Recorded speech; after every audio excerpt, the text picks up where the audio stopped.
कर्म एवं कर्मफल मीमांसा। अध्याय 7 कर्म मीमांसा। आर्योद्देश्य रत्नमाला में महर्षि दयानंद जी लिखते हैं कि जो मन, इंद्रिय और शरीर में जीव चेष्टा विशेष करता है वह कर्म कहता है। शुभ, अशुभ और मिश्र भेद से 3 प्रकार का कर्म है। कोई भी मानव कर्म किए बिना एक पल भी नहीं रहता, चाहे वह कर्म मन से हो, वचन से हो या शरीर से हो। अतः कर्म 3 प्रकार से हो सकता है: मानसिक कर्म, वाचिक कर्म तथा शारीरिक कर्म। यह कर्म भी शुभ, अशुभ और मिश्रित अर्थात कर्म का न पूर्णतया शुभ होना और न ही अशुभ होना 3 प्रकार का है। इस प्रकार मानसिक कर्म शुभ, अशुभ और मिश्रित हो सकते हैं। वाचिक कर्म भी शुभ, अशुभ और मिश्रित हो सकते हैं तथा शारीरिक कर्म भी शुभ, अशुभ तथा मिश्रित हो सकते हैं। महर्षि दयानंद जी लिखते हैं कि मन, इंद्रियां और शरीर से चेष्टा विशेष का नाम कर्म है। इससे हमारे जीवन का सारा कार्यकलाप, सोच विचार तथा वाणी का व्यवहार कर्म की श्रेणी में आ जाता है।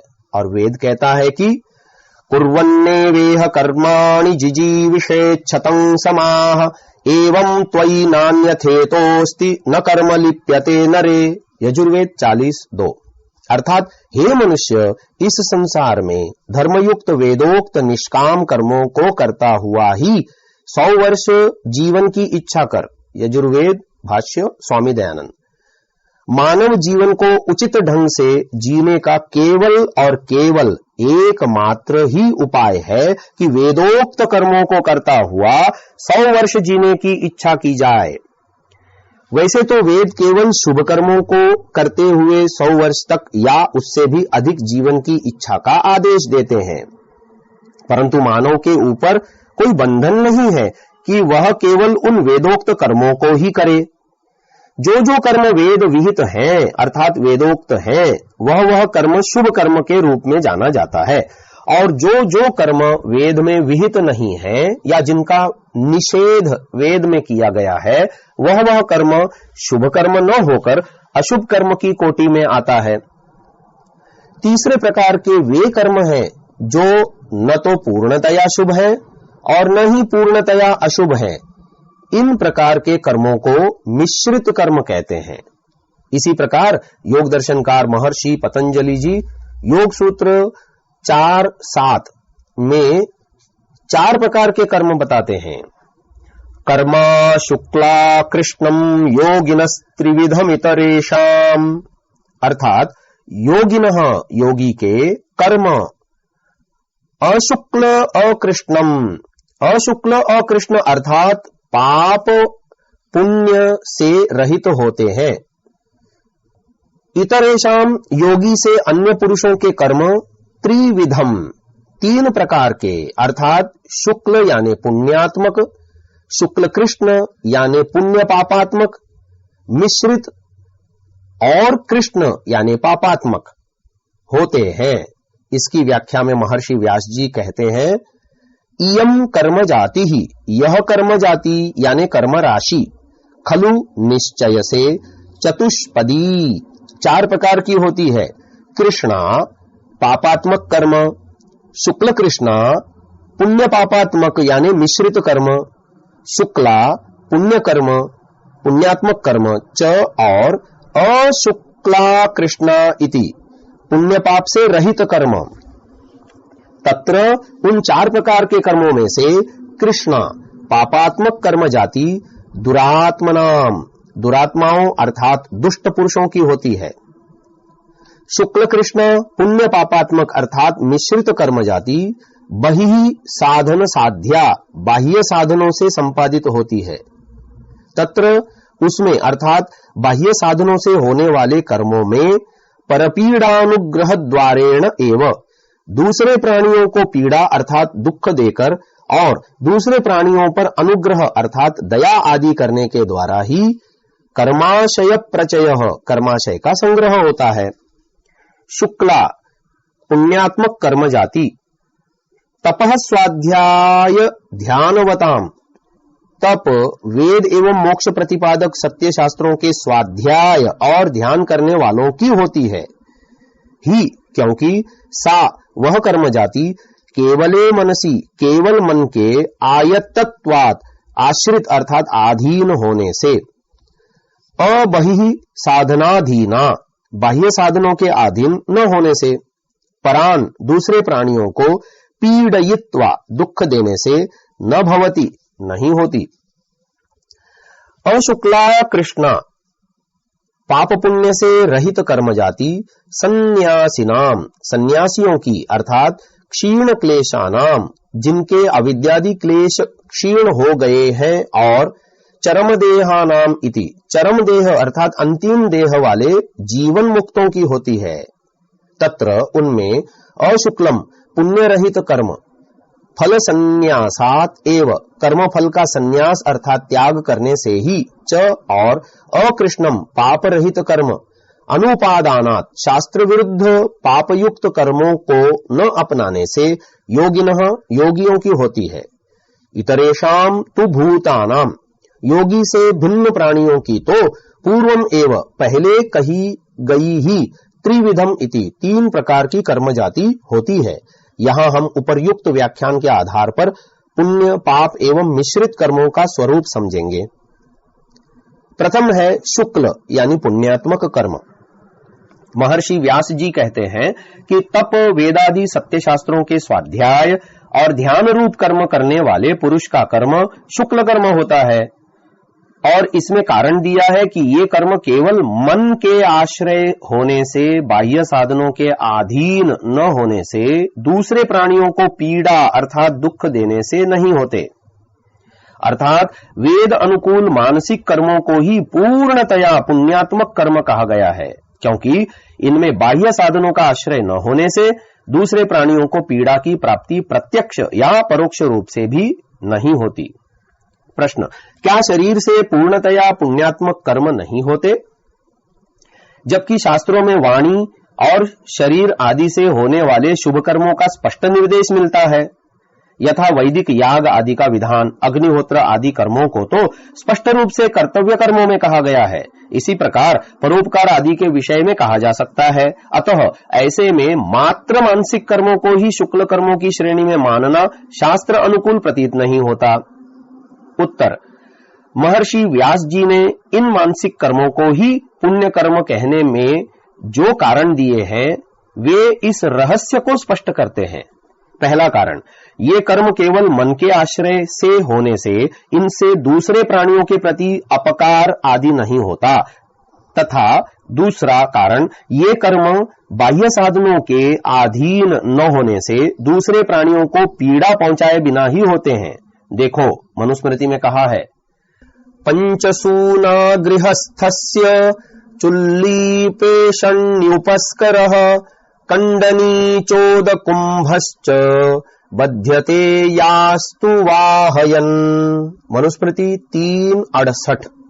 अर्थात चूल्हा, चक्की, झाड़ू, ओखली और पानी का घड़ा ये गृहस्थियों के 5 हिंसा के स्थान हैं, जिनको प्रयोग में लाते हुए गृहस्थी व्यक्ति हिंसा के पापों से बंध जाता है।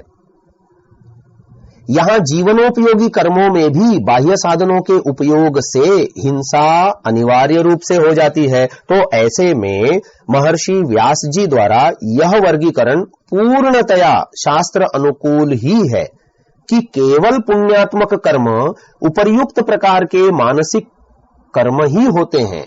जहां तक वेदानुकूल शास्त्रों में याग आदि और कर्तव्य कर्मों में अग्निहोत्र आदि का विधान है, वे उपर्युक्त कारणों से पुण्य पापात्मक अर्थात मिश्रित कर्म की श्रेणी में आएंगे, क्योंकि इन याग आदि के संपादन हेतु प्रयुक्त होने वाली समिधा सामग्री तथा घृत आदि की प्राप्ति हेतु कृषि कार्य आवश्यक है, और कृषि कार्य में कुछ प्राणियों की हिंसा होने तथा अन्यों का उपकार होने से इसको पुण्य पापात्मक अर्थात मिश्रित कर्म की श्रेणी में ही माना गया है। अतः यज्ञ, अग्निहोत्र आदि हेतु इन पदार्थों की प्राप्ति में परोक्ष में हिंसा रूपी दोष होने से यह भी मिश्रित कर्म की श्रेणी में जानना चाहिए, परंतु इससे प्राणी मात्र पर अत्यधिक उपकार होने से शास्त्रकारों ने सुख की प्राप्ति हेतु इनका विधान किया है और दैनिक अग्निहोत्र को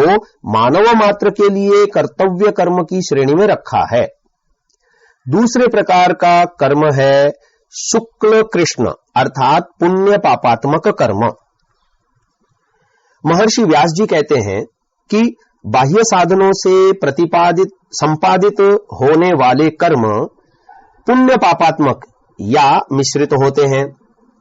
इनमें दूसरे प्राणियों को पीड़ा देकर अथवा अन्य दूसरों पर अनुग्रह यानी उपकार आदि करके कर्माशय का संचय किया जाता है। बाह्य साधनों से संपादित कर्मों से अभिप्राय बाह्य भौतिक साधनों और प्राणियों के सहयोग से होने वाले तथा बाह्य इंद्रियों द्वारा बाह्य विषयों की प्राप्ति हेतु होने वाले कर्म हैं।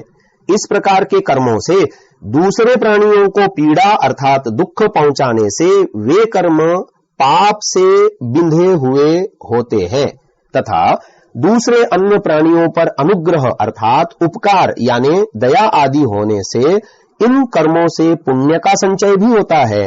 इस प्रकार के कर्मों में बाह्य साधनों से संपादित होने वाले शास्त्र अनुकूल विहित कर्मों को यथा कृषि, व्यवसाय, भोजन, याग आदि तथा मानवों के सुखोपभोग हेतु भौतिक साधनों के निर्माण आदि को जानना चाहिए। इस प्रकार आधुनिक औषधि विज्ञान में पशुओं पर प्रयोग से औषधि गुणों का परीक्षण कर उन्हें मानवोपयोगी बनाने एवं सिद्ध करने रूप कर्म पशुओं की हिंसा आदि से युक्त होने से मिश्रित कर्मों के उदाहरण हैं। हम देखते हैं कि बाह्य साधनों का उपयोग किसी न किसी स्तर पर प्रत्यक्ष व परोक्ष रूप से दूसरे प्राणियों को पीड़ा पहुंचाए बिना नहीं होता। ऐसे में बाह्य साधनों के आश्रय से होने वाले सभी प्रकार के कर्मों को या तो मिश्रित कर्मों की श्रेणी में रखा जा सकता है अथवा पापात्मक कर्मों की श्रेणी में। यदि वे कर्म शास्त्र विहित तथा दूसरे प्राणियों का किसी प्रकार से उपकार करने वाले हैं तो वे कर्म इस पुण्य पापात्मक श्रेणी में आएंगे, अन्यथा उन कर्मों को पापात्मक कर्म की श्रेणी में ही जानना चाहिए। प्रश्न, आपने यज्ञ को मिश्रित कर्म कहा, जबकि यज्ञ का विधान शास्त्रों में मानव मात्र हेतु किया गया है। मानव के कर्तव्य कर्मों में यज्ञादि के संपादन का स्पष्ट निर्देश है। महर्षि दयानंद जी ने मानव मात्र के लिए पंच महायज्ञों को कर्तव्य कर्म कहा है। शतपथ ब्राह्मण में यज्ञो वै श्रेष्ठतमं कर्म शतपथ 1:7:1:5 कहा गया है और इसी प्रकार शास्त्र में स्वर्ग की कामना वाले को यज्ञ करने का स्पष्ट निर्देश है। गृह्य सूत्रों मानव के विभिन्न संस्कारों हेतु यज्ञ का संपादन अनिवार्य रूप से निर्दिष्ट करते हैं। श्रौत सूत्रों में अग्निहोत्र से अश्वमेध पर्यंत विभिन्न यज्ञों का स्पष्ट विधान है। ऐसे में विभिन्न ऋषियों द्वारा प्रतिपादित यज्ञ को मिश्रित कर्म कहना कदापि उचित नहीं प्रतीत होता। उत्तर, हमने मिश्रित कर्मों में यज्ञ शब्द न कहकर याग को कहा है, जिसका अभिप्राय द्रव्य यज्ञों से है, जबकि मात्र द्रव्य यज्ञों को ही यज्ञ नहीं कहा जाता। देखो, इसमें मुख्य कारण यह है कि द्रव्य यज्ञों का भी वेदानुकूल शास्त्रों में विधान किया गया है, जिससे वर्तमान काल में यज्ञ शब्द द्रव्य यज्ञों के लिए ही रूढ़ हो गया है। यज्ञ शब्द यज धातु से सिद्ध होता है और उसका एक अभिप्राय सत्य शास्त्र, सत्य धर्माचरण, सत्पुरुषों के संग से जो उत्पन्न होता है, जिसका नाम विद्या, ज्ञान और योग है, उसका नाम भी यज्ञ है। महर्षि दयानंद सरस्वती जी ऋग्वेद 1:1:1 पर भाष्य से। यहां मानवीय कर्मों की दृष्टि कोण से द्रव्य यज्ञों को ही मिश्रित श्रेणी में जानना चाहिए, जबकि जो यज्ञ का व्यापक अर्थ ऊपर कहा गया वह तो पुण्य कर्मों की श्रेणी में आता है। देखो, वेद भाष्य करते हुए महर्षि दयानंद जी ने यज्ञ शब्द का अर्थ मात्र अग्निहोत्रादि द्रव्य यज्ञ नहीं किया। यज्ञ शब्द का बहुत विस्तृत अर्थ है, जिसमें सभी प्रकार का ज्ञान विज्ञान, प्राणी मात्र का उपकार तथा ईश्वर प्राप्ति हेतु योग, उपासना तक का ग्रहण होता है।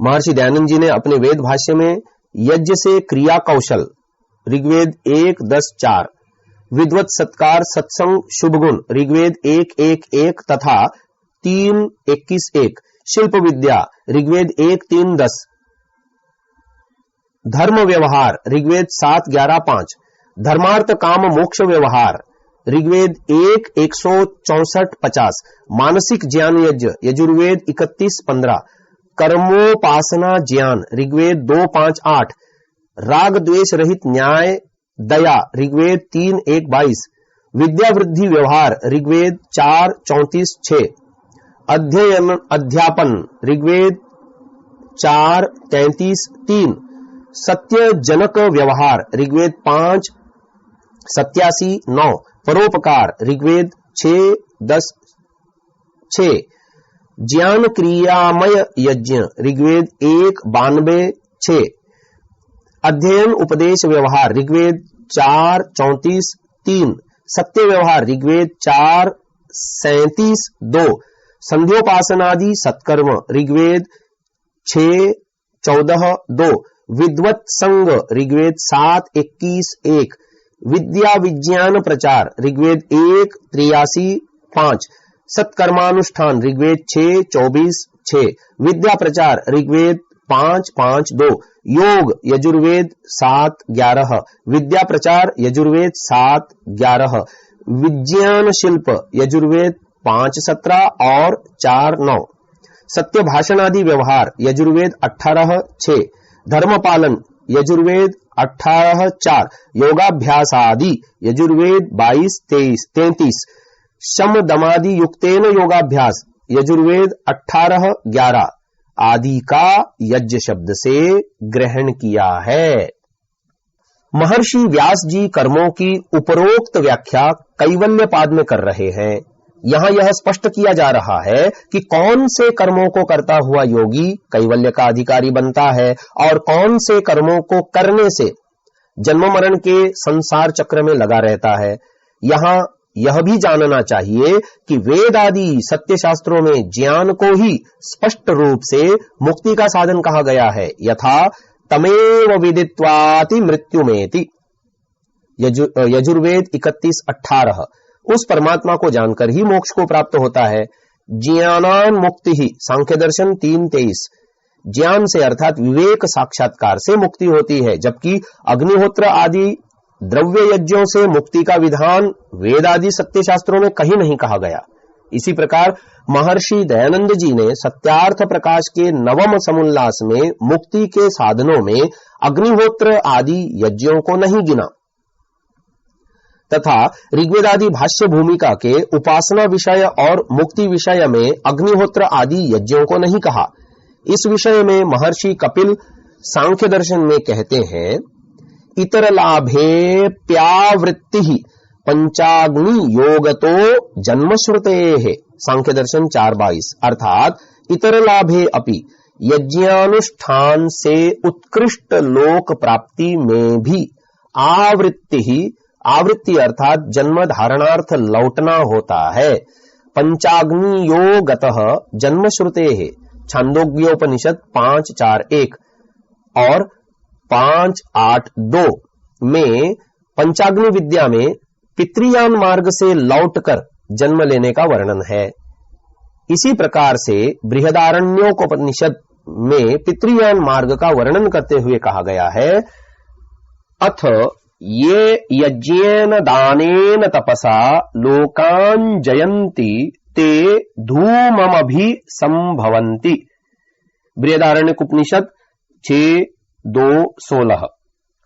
इस कंडिका में पितृयान मार्ग का वर्णन करते हुए कहा है कि जो कोई यज्ञ से, दान से, तप से पितृलोकादिकों को प्राप्त होते हैं वे प्रथम धौमी दशा को प्राप्त होते हैं।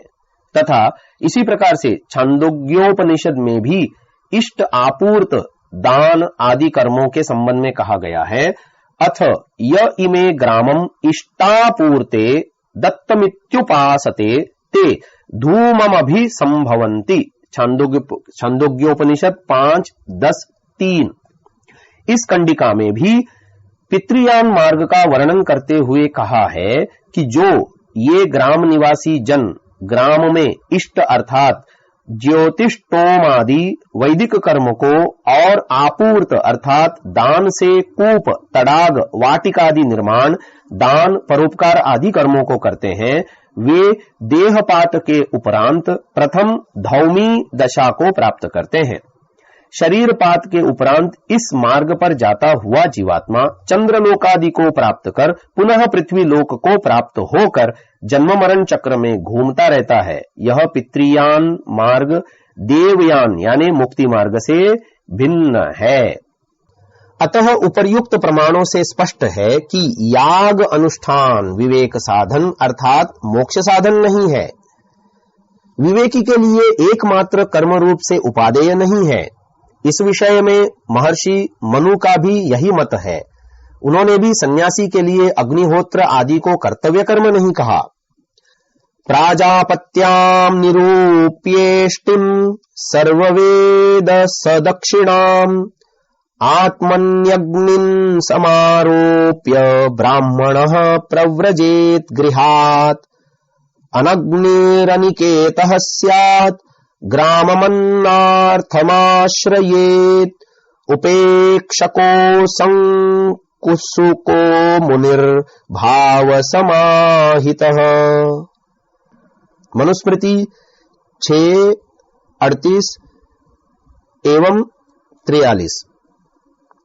अर्थात प्रजापति परमात्मा की प्राप्ति के निमित्त प्राजापत्येष्टि की जिसमें यज्ञोपवीत और शिखा का त्याग किया जाता है, आहवनीय, गार्हपत्य और दाक्षिणात्य संज्ञक अग्नियों को आत्मा में समारोपित करके ब्राह्मण गृहाश्रम से ही संन्यास लेवे। वह सन्यासी आहवनीय आदि अग्नियों से रहित और कहीं अपना स्वाभिमत घर भी न बांधे, बुरे मनुष्यों की उपेक्षा करता और स्थिर बुद्धि मननशील होकर परमेश्वर में अपनी भावना का समाधान करता हुआ विचरे। संस्कार विधि स्वामी दयानंद सरस्वती। अतः उपरोक्त प्रमाणों एवं तर्कों के आधार पर अग्निहोत्र आदि द्रव्य यज्ञों को पूर्णतया शुभ कर्मों की श्रेणी में न जानकर मिश्रित कर्मों की श्रेणी में ही जानना चाहिए। तीसरे प्रकार का कर्म है कृष्ण अर्थात पापात्मक कर्म। महर्षि व्यास जी कहते हैं कि यह कर्म जाति दुरात्माओं की होती है, इससे अधिक कुछ नहीं कहा। जो कर्म पुण्यात्मक और मिश्रित कर्म की श्रेणी में नहीं आता उसे कृष्ण कर्म कहा जाएगा। वस्तुतः सभी प्रकार के मन, वाणी और शरीर से होने वाले शास्त्र विरुद्ध कर्म, दूसरे प्राणियों को पीड़ा पहुंचाने वाले कर्म, अकर्तव्य कर्म, अविहित कर्म अर्थात जिनका शास्त्रों में विधान नहीं है तथा निषिद्ध कर्म अर्थात जिनका शास्त्रों में निषेध किया गया है, इस श्रेणी में आते हैं। सभी प्रकार के द्वेषजन्य, मोहजन्य, हिंसाजन्य कर्म इसी श्रेणी के कर्म कहे जा सकते हैं। इसी प्रकार मनुस्मृति में मन, वाणी और शरीर के पापात्मक कर्मों को, जिनको हमने इसी अध्याय में आगे कहा है, इन सब को तथा वेदादि सत्य शास्त्रों से विरुद्ध, उनमें निषिद्ध तथा अविहित सभी प्रकार के कर्मों को पापात्मक कर्म में ही गिनना चाहिए। मिश्रित कर्म की व्याख्या बहुत जटिल है। जैसा कि ऊपर कहा गया है कि व्यक्ति द्वारा बाह्य साधनों को अपनाने पर कर्म का पूर्ण रूपेण पुण्यात्मक होना संभव नहीं होता। एक व्यक्ति ने अपने नाम को बढ़ाने के लिए अर्थात लोकेशना हेतु दान दिया तो यह मिश्रित कर्म हुआ, क्योंकि दान देना तो शुभ है परंतु लोकेशना का होना वृत्ति को अशुभ कर देगा। वेद तो निष्काम करने को कहता है और लोकेशना की कामना से दिया गया दान तो सकाम हो जाता है। और यदि दान लोकेशना के लिए न भी दिया गया हो परंतु समाज में दान के कारण मान मिलने पर यदि अहंकार का उदय हो गया तो भी अनर्थकारी ही होगा। गीता में भी निष्काम कर्म करने को कहा गया है। काम्यानां कर्मणां न्यासं संन्यासं कवयो विदुः सर्व कर्म फलत्यागम प्राहुस्त्यागम विचक्षणाः। गीता 18:2। अर्थ, क्रांतदर्शी लोग काम्य कर्म को न्यास अर्थात धरोहर समझकर करना, इसे संन्यास कहते हैं, तथा विचक्षण लोग सब फलों के त्याग को त्याग कहते हैं। भाव यह है कि यह शरीर और सारा जीवन मुझे परमात्मा ने धरोहर रूप में दिया है, इसलिए इसमें व्यर्थ की भावना न उत्पन्न होने देना और सब काम धरोहर समझकर उसे उत्तरदायित्व की भावना, कर्तव्य की भावना से परमात्मा से डर कर करना संन्यास है। अर्थात मन में स्वार्थ फल प्राप्ति की इच्छा उत्पन्न न होने देना संन्यास है, तथा इस प्रकार के कर्म करने से प्राप्त यश ऐश्वर्य आदि फल का त्याग करना त्याग है। कर्म से पहले मन को स्वार्थ की भावना से शून्य करना संन्यास है, तथा प्राप्त फल को अपना न समझकर परमात्मा के अर्पण करना त्याग है।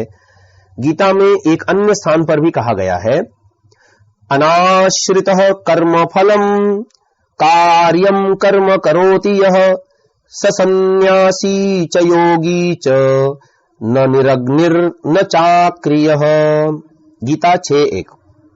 कर्मयोग में 3 भाग हैं, शुभ कर्मों का करना, अशुभ कर्मों का न करना, यह कर्मयोग की पहली सीढ़ी है।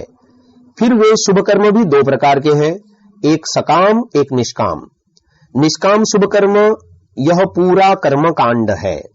अग्नि का अर्थ है लोक कल्याण के लिए कार्य करने का व्रत। उस व्रत को फल कामना से निभाना सकाम कर्म कांड है। निष्काम भावना से करना संन्यास युक्त योग है। इसीलिए कहा है कि कर्मफल के आश्रय न रहकर जो करणीय कर्म करता है वह सन्यासी तथा योगी है। जब मनुष्य कोई शुभ व्रत धारण करता है तो वह अग्नि युक्त है, परंतु यदि वह दिन रात व्रत का स्मरण ही करता रहे तथा लौकिक दिखावा मात्र करता रहे और वास्तविक जीवन में परिवर्तन न करे, आचरण कुछ न करे, वह क्रियाहीन है। यदि वह व्रतधारी निष्काम हो तथा क्रिया भी साथ करे तभी वह सार्थक है। अग्निहीन तथा क्रियाहीन न कर्म रहस्य को समझता और न ही जानना चाहता है। यहां कर्मयोग के 3 भाग इस प्रकार समझने चाहिए। पहला भाग अकार्य, कार्य कभी न करना। दूसरा विभाग कार्य कर्म सकाम होकर भी न करना, परंतु तीसरा विभाग कार्य कर्म निष्काम भाव से करना। यही सर्वश्रेष्ठ स्थिति है, क्योंकि निष्काम कर्म करने से जीव को सभी प्रकार की सिद्धि मिलती है। कहा भी है, यतः प्रवृत्तिर्भूतानां येन सर्वमिदं ततं स्वकर्मणा तमभ्यर्च्य सिद्धिं विन्दति मानवः। गीता 18:46। जिसके कारण इस ब्रह्मांड में सभी अपने अपने कर्म में प्रवृत्त हो रहे हैं, जिसमें यह सारा ताना तना है, उसका सच्चा अनुकरण उसके समान निरंतर श्रमशील होकर निष्काम कर्म करना है। अपने कर्तव्य कर्म को पूरी योग्यता से करके फिर प्राप्त फल को प्रभु अर्पण करके मनुष्य परम सिद्धि को प्राप्त करता है। निष्काम कर्म का अर्थ निष्कर्मता नहीं है, अर्थात कर्महीन होना नहीं है। गीता में नैष्कर्म्य सिद्धि के बारे में कहा है, परंतु वह नैष्कर्म्य सिद्धि कैसी है? असक्त बुद्धि सर्वत्र जितात्मा विगत स्पृहः नैष्कर्म्य सिद्धिं परमां संन्यासेनाधिगच्छति। गीता 18:49। अर्थात किसी काम में भी जिसकी बुद्धि आसक्त न हो, अर्थात लोक कल्याणार्थ ही सब प्रकार के कर्तव्य कर्मों को करने को तैयार हो, जितेंद्रिय हो, फल के प्रति स्पृहा से मुक्त हो, ऐसा पुरुष संन्यास के बल से परम नैष्कर्म्य सिद्धि को प्राप्त होता है। अतः नैष्कर्म्य होने का अर्थ निकम्मापन नहीं, किंतु आसक्ति से छूटना है। नैष्कर्म्य को कर्महीनता की अवस्था मानने वाले कर्म को बंधन का कारण कहते हैं, परंतु मानव तो बिना कर्म के रह ही नहीं सकता। इसलिए गीता में भी कर्मों के त्याग को नहीं कहा गया, परंतु यज्ञ दान तपः कर्म न त्याज्यम कार्यमेव तत् यज्ञो दानं तपश्चैव पावनानि मनीषिणाम् एतान्यपि तु कर्माणि संगम त्यक्त्वा फलानि च। गीता 18 5वां एवं 6वां श्लोक।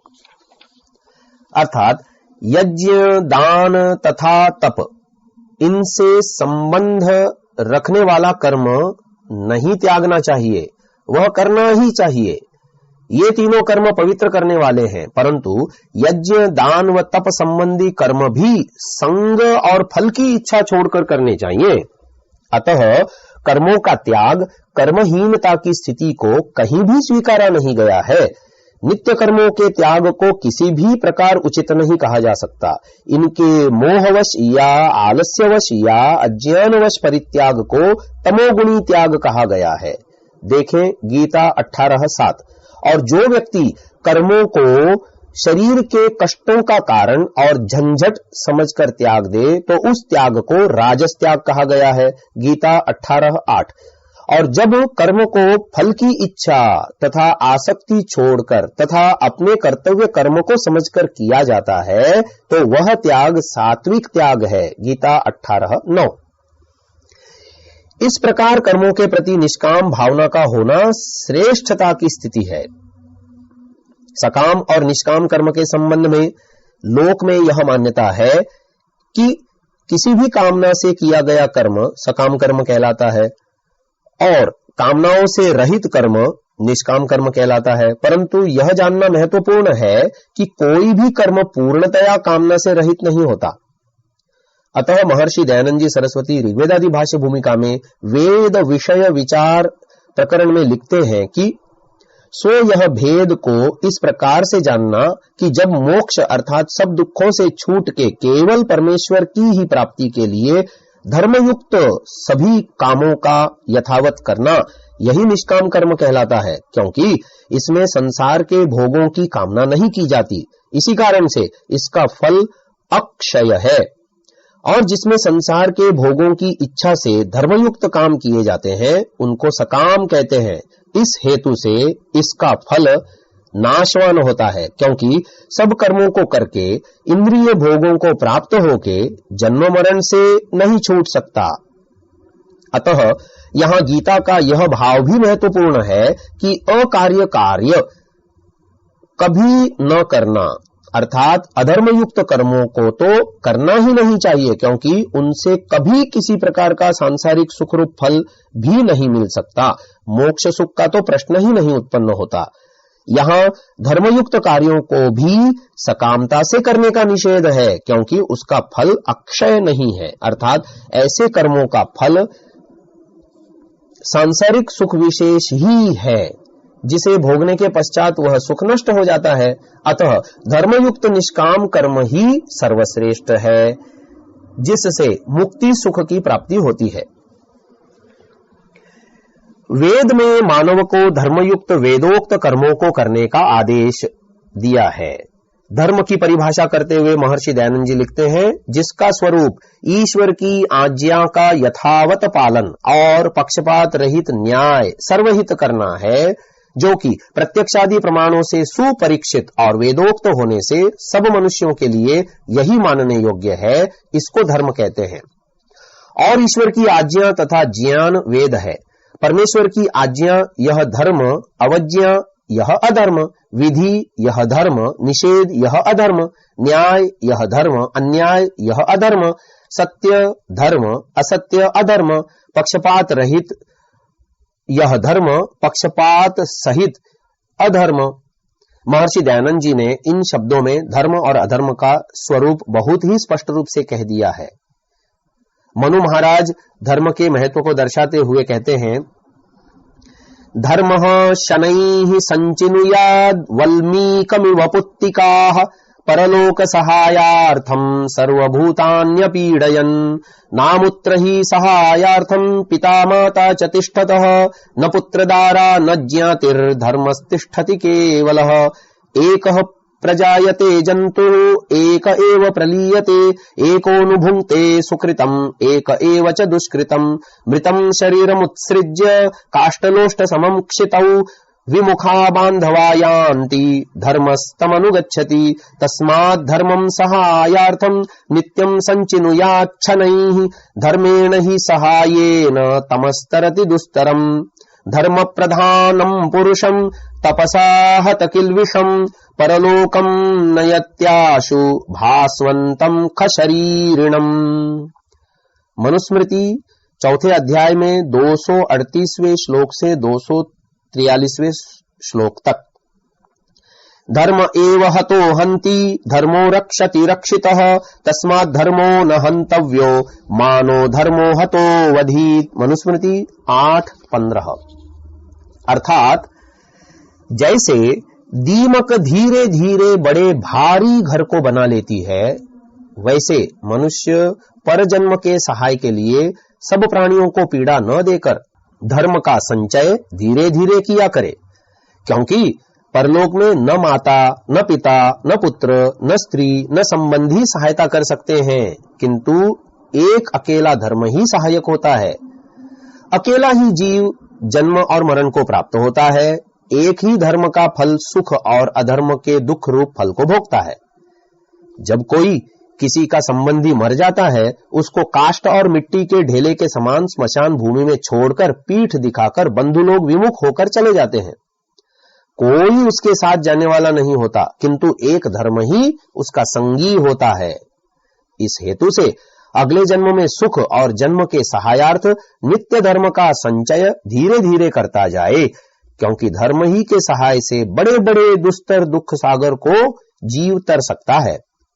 किंतु जो पुरुष धर्म को ही प्रधान समझता, जिसका धर्म के अनुष्ठान से कर्तव्य पाप दूर हो गया, उसको प्रकाश स्वरूप और आकाश जिसका शरीरवत है, उस परलोक अर्थात परम दर्शनीय परमात्मा को धर्म ही शीघ्र प्राप्त कराता है। जो पुरुष धर्म का नाश करता है, उसी का नाश धर्म कर देता है, और जो धर्म की रक्षा करता है, उसकी धर्म भी रक्षा करता है। इसलिए मारा हुआ धर्म कभी हमको न मार डाले, इस भय से धर्म का त्याग कभी न करना चाहिए। इस प्रकार हम देखते हैं कि धर्म का पालन ही कर्तव्य कर्म है। मानव जीवन के कल्याण हेतु तथा परम लक्ष्य की प्राप्ति हेतु धर्म का ही सदा पालन करना तथा अधर्म से दूर रहना चाहिए। धर्म का पालन ही कर्म में मुख्य है, न कि सुख दुख, हानि लाभ, जय पराजय, मान अपमान। जब बुद्धि में धर्म का निश्चय हो गया हो, तो मनुष्य कोई भी कर्म उतना ही करेगा जितना धर्म पूर्ति के लिए आवश्यक है, न न्यून न अधिक। ऐसा करने से जीव कर्मों के बंधन से छूट जाता है। यह मार्ग ही सत्य और सदाचार का है।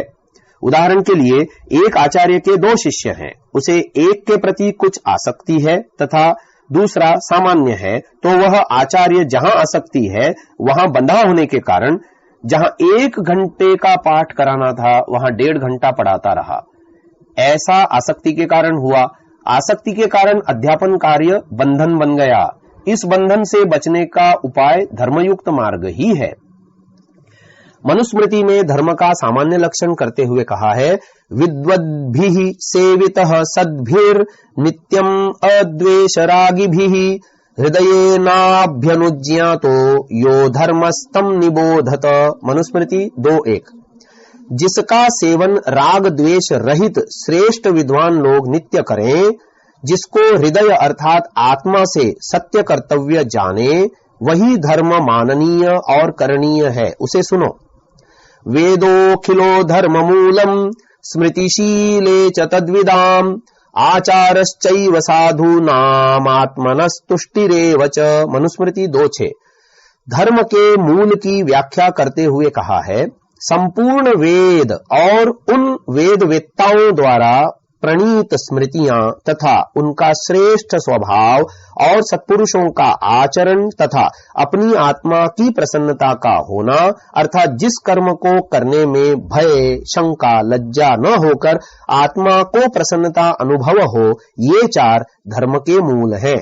इसी प्रकार से 14 लक्षणोर्थो धर्मः मीमांसा 1:1-2, अर्थात ईश्वर ने वेदों में मनुष्यों के लिए जिसके करने की आज्ञा दी है वही धर्म, और जिसके करने की प्रेरणा नहीं की है वह अधर्म कहता है। परंतु वह धर्म अर्थयुक्त अर्थात अधर्म का आचरण जो अनर्थ है उससे अलग होता है।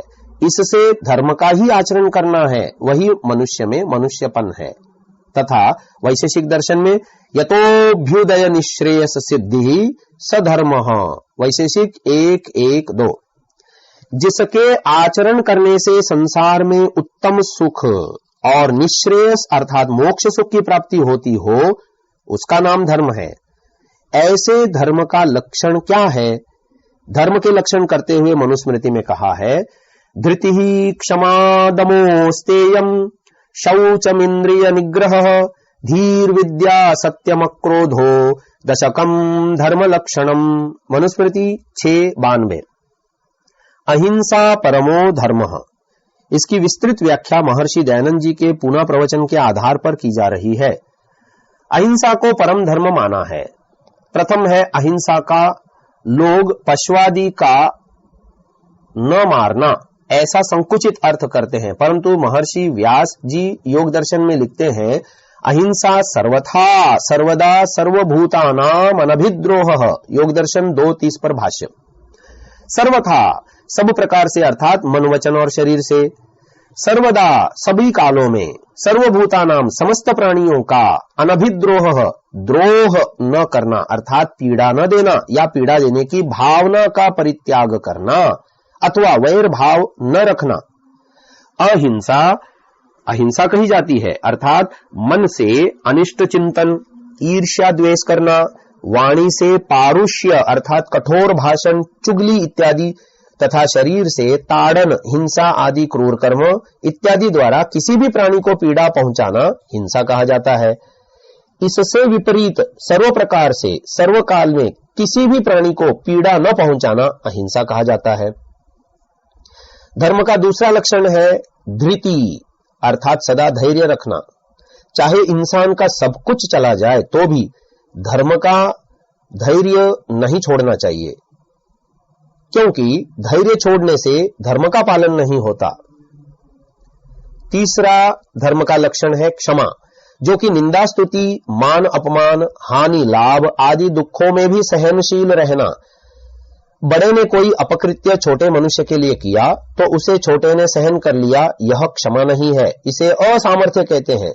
किंतु शरीर में सामर्थ्य होकर भी बुरे का प्रतिकार न करना, यही क्षमा है। चौथा धर्म का लक्षण है दम अर्थात मनसो वृत्ति निग्रह, मन की वृत्तियों का निग्रह करना अर्थात मन को सदा धर्म में प्रवृत्त कर अधर्म से रोक देना अर्थात अधर्म करने की इच्छा भी न उठे। पांचवा धर्म का लक्षण है अस्तेय। अस्तेय की व्याख्या करते हुए महर्षि व्यास जी लिखते हैं, स्तेयम अशास्त्र पूर्वकम द्रव्याणाम परतः स्वीकरणम तत्प्रतिषेधः पुनः अस्पृहा रूपम अस्तेयम इति। योगदर्शन 2:30। अशास्त्र पूर्वकम शास्त्र में दिए विधान से विरुद्ध, परतः दूसरों के, द्रव्याणाम द्रव्यों अर्थात पदार्थों का, स्वीकरणम स्वीकार करना यानी ग्रहण करना, स्तेयम अर्थात चोरी है, पुनः और तत्प्रतिषेध, उसका प्रतिषेध यानी अभाव होना, अर्थात अस्पृहा रूपम, मन से भी दूसरे के द्रव्य के ग्रहण की इच्छा भी न करना, अस्तेयम इति, अस्तेय है। अर्थात अन्य के द्रव्य हाथ से ग्रहण करने की तो बात ही क्या, मन से भी ग्रहण करने की इच्छा का अभाव अस्तेय कहता है। छठा धर्म का लक्षण है शौच। महर्षि व्यास जी योग दर्शन के भाष्य में लिखते हैं, तत्र शौचम मृज्जलादि जनितम मेध्याभ्यवहरणादि च बाह्यम आभ्यांतरम चित्तमलानाम आक्षालनम। योग दर्शन 2:32 पर भाष्य। तत्र उन 5 नियमों में से शौचम, शौच 2 प्रकार का है। मृज्जलादि जनितम, मिट्टी जल आदि के संयोग से उत्पन्न होने वाला, च और मेध्याभ्यवहरणादि, मेध्य अर्थात पवित्र पदार्थों के खाने से, बाह्यम, बाह्य शौच अर्थात पवित्रता होती है, और चित्तमलानाम, चित्त के अविद्यादि दोषों से उत्पन्न राग द्वेष आदि मलों को आक्षालनम, यथार्थ ज्ञान और क्रिया योग से धोना अर्थात दूर करना, आभ्यांतरम, अभ्यंतर शौच यानी पवित्रता है। अर्थात राग द्वेष छोड़कर भीतर और जल मृत्तिकादि से बाहर की पवित्रता रखना। सातवां धर्म का लक्षण है इंद्रिय निग्रह, अर्थात सारी इंद्रियों को न्यायपूर्वक वश में रखना। महर्षि दयानंद जी लिखते हैं कि अधर्माचरणों से रोक के इंद्रियों को धर्म में ही सदा चलाना। इंद्रियों का निग्रह बड़ी युक्ति से करना चाहिए। इंद्रियों का आकर्षण परस्पर संबंध से होता है। मनुस्मृति में कहा गया है कि मात्रा स्वस्रा दुहित्रा वा न विविक्तासनो भवेत, बलवान इंद्रिय ग्रामो विद्वान समपि कर्षति। मनुस्मृति 2:215। अर्थ, मनुष्य को चाहिए कि माता, बहन अथवा पुत्री के साथ भी एकांत आसन पर न बैठे या न रहे, क्योंकि शक्तिशाली इंद्रियां विद्वान अर्थात विवेकी व्यक्ति को भी खींचकर अपने वश में कर लेती हैं, अर्थात अपने विषयों में फंसाकर पथभ्रष्ट कर देती हैं। धर्म का 8वां लक्षण है धी अर्थात बुद्धि, अर्थात मादक द्रव्य, बुद्धिनाशक अन्य पदार्थों, दुष्ट का संग, आलस्य, प्रमाद आदि को छोड़कर श्रेष्ठ पदार्थों का सेवन, सत्पुरुषों का संग, योगाभ्यास से बुद्धि को बढ़ाना। 9वां धर्म का लक्षण है विद्या। सत्यार्थ प्रकाश में स्वामी दयानंद जी लिखते हैं, पृथ्वी से लेकर परमेश्वर पर्यंत यथार्थ ज्ञान और उनसे यथा योग्य उपकार लेना। सत्य जैसा आत्मा में वैसा मन में, जैसा वाणी में वैसा कर्म में वर्तना, इससे विपरीत अविद्या है। आर्य समाज का 8वां नियम है अविद्या का नाश और विद्या की वृद्धि करनी चाहिए। योग दर्शन में अविद्या का लक्षण इस प्रकार किया गया है, अनित्या शुचि दुखानात्मसु नित्य शुचि सुखात्म ख्यातिरविद्या। योग दर्शन 2:5। सत्यार्थ प्रकाश के 9वें समोल्लास में इसका अर्थ करते हुए स्वामी जी लिखते हैं, जो अनित्य संसार और देह आदि में नित्य अर्थात जो कार्य जगत देखा सुना जाता है सदा रहेगा, सदा से है, और योग बल से यही देवों का शरीर सदा रहता है, ऐसी विपरीत बुद्धि का होना अविद्या का प्रथम भाग है। अशुचि अर्थात मलमय स्त्री आदि के शरीर और मिथ्या भाषण, चोरी आदि अपवित्र में पवित्र बुद्धि दूसरा। अत्यंत विषय सेवन रूप दुख में सुख बुद्धि तीसरा। अनात्मा में आत्मबुद्धि करना अविद्या का चौथा भाग है। यह 4 प्रकार का विपरीत ज्ञान अविद्या कहती है। इससे विपरीत अर्थात अनित्य में अनित्य, नित्य में नित्य, अपवित्र में अपवित्र और पवित्र में पवित्र, दुख में दुख, सुख में सुख, अनात्मा में अनात्मा और आत्मा में आत्मा का ज्ञान होना विद्या है। अर्थात वेत्ति यथावत् तत्वम पदार्थ स्वरूपम यया सा विद्या, यया तत्व स्वरूपम न जानाति भ्रमाद अन्यस्मिन्नन्यं निश्चिनोति सा विद्या। जिससे पदार्थों का यथार्थ स्वरूप बोध होवे वह विद्या, और जिससे तत्व स्वरूप न जान पड़े, अन्य में अन्य बुद्धि होवे वह अविद्या कहती है।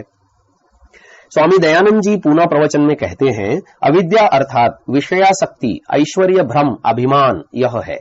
बड़े बड़े पाठांतर अर्थात कई ग्रंथों के वाक्यों को कंठस्थ करने से ही केवल विद्या उत्पन्न नहीं होती, पाठांतर यह विद्या का साधन होता है। यथार्थ दर्शन ही विद्या है। यथा विहित ज्ञान विद्या है। ईश्वर का ध्यान यह पूर्ण विद्या है। यह सारी विद्याओं का मूल है। 10वां धर्म का लक्षण है सत्य। 3 प्रकार का है। सत्य भाव, सत्य वचन, सत्य क्रिया। सत्य भावना होनी चाहिए, सत्य भाषण करना चाहिए और सत्य आचरण तो करना ही चाहिए। किसी प्रकार का विकल्प मन में न होना चाहिए। विकल्प कहते हैं जो शब्द ज्ञान से उत्पन्न तो हो परंतु वस्तु से शून्य हो, जैसे आकाश का फूल, बंध्या का पुत्र। महर्षि व्यास जी योग दर्शन के सूत्र 2:30 के भाष्य में सत्य की व्याख्या करते हुए लिखते हैं, सत्यम यथार्थे वांग मनसे यथा दृष्टम तथानुमितम यथा श्रुतम तथा वांग मनश्चेति परत्र स्वबोध संक्रांतये वागुक्ता सा यदि न वंचिता भ्रांता वा प्रतिपत्ति बंध्या वा भवेदिति एषा सर्वभूतोपकारार्थम प्रवृत्ता न भूतोपघाताय यदि चैवमप्यभिधीयमाना भूतोपघात परैव स्यान्न सत्यम भवेत् पापमेव भवेत् तेन पुण्याभासेन पुण्य प्रतिरूपकेण कष्टतमं प्राप्नुयात् तस्मात् परीक्ष्य सर्वभूत हितम सत्यम ब्रूयात्। अर्थात यथार्थे जो पदार्थ जैसा हो उसके संबंध में वांग मन से वैसी ही वाणी और वैसा ही मन का होना। सत्यम सत्य कहता है। यथा दृष्टम इंद्रियों से जैसा देखा यानी प्रत्यक्ष किया। यथा अनुमितम अनुमान से जैसा जाना और यथा श्रुतम जैसा सुना गया हो तथा उसी प्रकार वाक वाणी च और मनः मन का होना सत्य है। और परत्र अन्य पुरुषों में स्वबोध संक्रांत ये अपने ज्ञान को पहुंचाने के लिए उक्ता वाक जो वाणी बोली गई हो यदि वह वाणी वंचिता धोखा देने वाली यानी ठगने वाली वा अथवा भ्रांता भ्रांति पैदा करने वाली वा और प्रतिपत्ति वंध्या निरर्थक अभिप्राय को व्यक्त करने में असमर्थ न भवेत इति न हो तो ऐसी वाणी सत्य है। ऐसा ऐसी सत्यवाणी सर्वभूतोपकारार्थम सभी प्राणियों के उपकार के लिए प्रवृत्त हो न भूतोपघाताय न कि प्राणियों को अपघात यानी पीड़ा देने के लिए प्रवृत्त हो।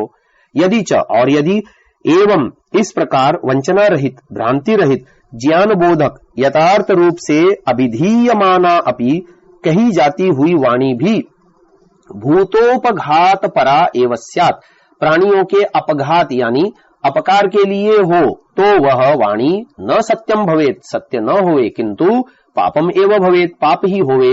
तेन पुण्याभासेन उस पुण्याभास से अर्थात पुण्य प्रतिरूपकेण पुण्य के समान प्रतीत होने वाले अपुण्य से कष्टतमं प्राप्नुयात् अतिशय दुख ही प्राप्त होगा। तस्मात् इसीलिए परीक्ष्य वाणी की परीक्षा करके सर्वभूत हितम सभी प्राणियों के लिए हितकर सत्यम सत्य को ब्रूयात् बोले। अर्थात जैसा मन में समझता हो वैसा ही यदि अन्य के प्रति वाणी बोली गई हो तो वह वाणी सत्य कही जाती है।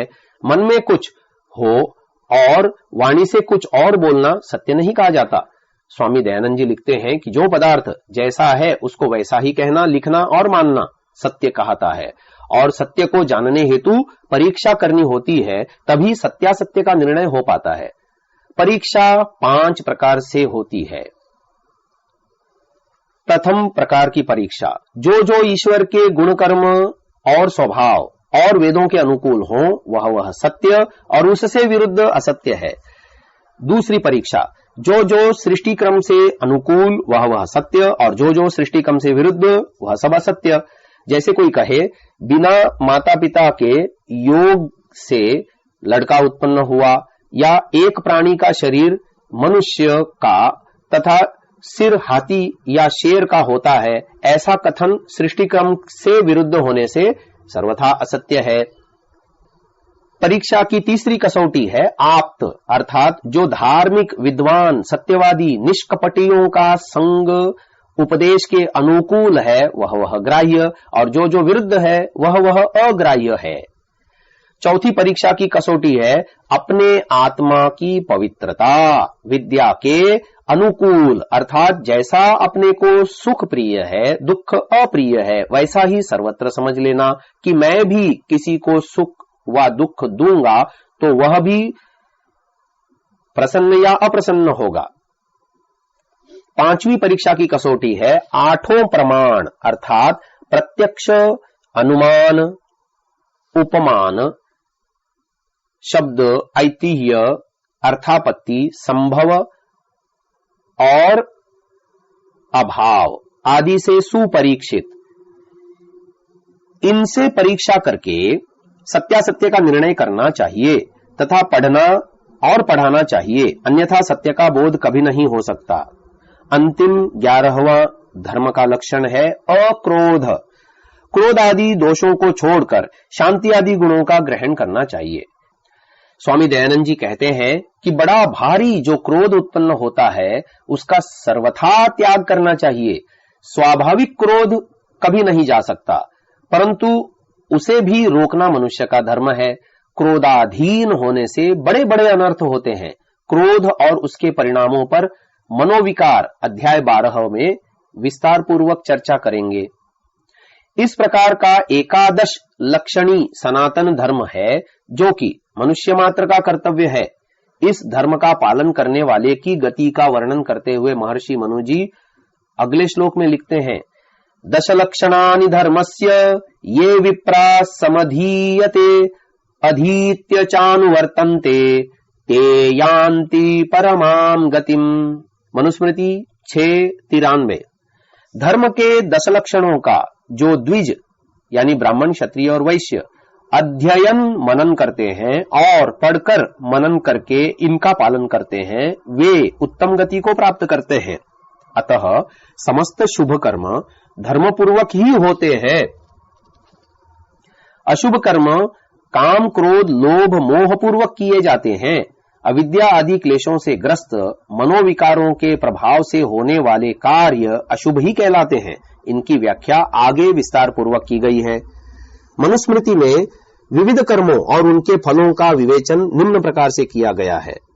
शुभाशुभ फलम कर्म मनोवाग्देह संभवम कर्मजा गतयो नृणाम उत्तमाधम मध्यमाः तस्येह त्रिविधस्यापि त्र्यधिष्ठानस्य देहिनः दशलक्षणयुक्तस्तस्य मनोविद्यात् प्रवर्तकम् परद्रव्येष्वभिध्यानम् मनसानिष्टचिन्तनम् वितथाभिनिवेशश्च त्रिविधम् कर्म मानसम् पारुष्यमनृतम् चैव पैशून्यम् चापि सर्वशः असम्बद्ध प्रलापश्च वाङ्मयम् स्यात् चतुर्विधम् अदत्तानामुपादानम् हिंसा चैवाविधानतः परदारोपसेवा च शारीरम् त्रिविधम् स्मृतम् मानसम् मनसैवाय मुपभुङ्क्ते शुभाशुभम् वाचा वाचा कृतम् कर्म कायेनैव च कायिकम् शरीरजैः कर्मदोषैर्याति स्थावरताम् नरः वाचिकैः पक्षिमृगताम्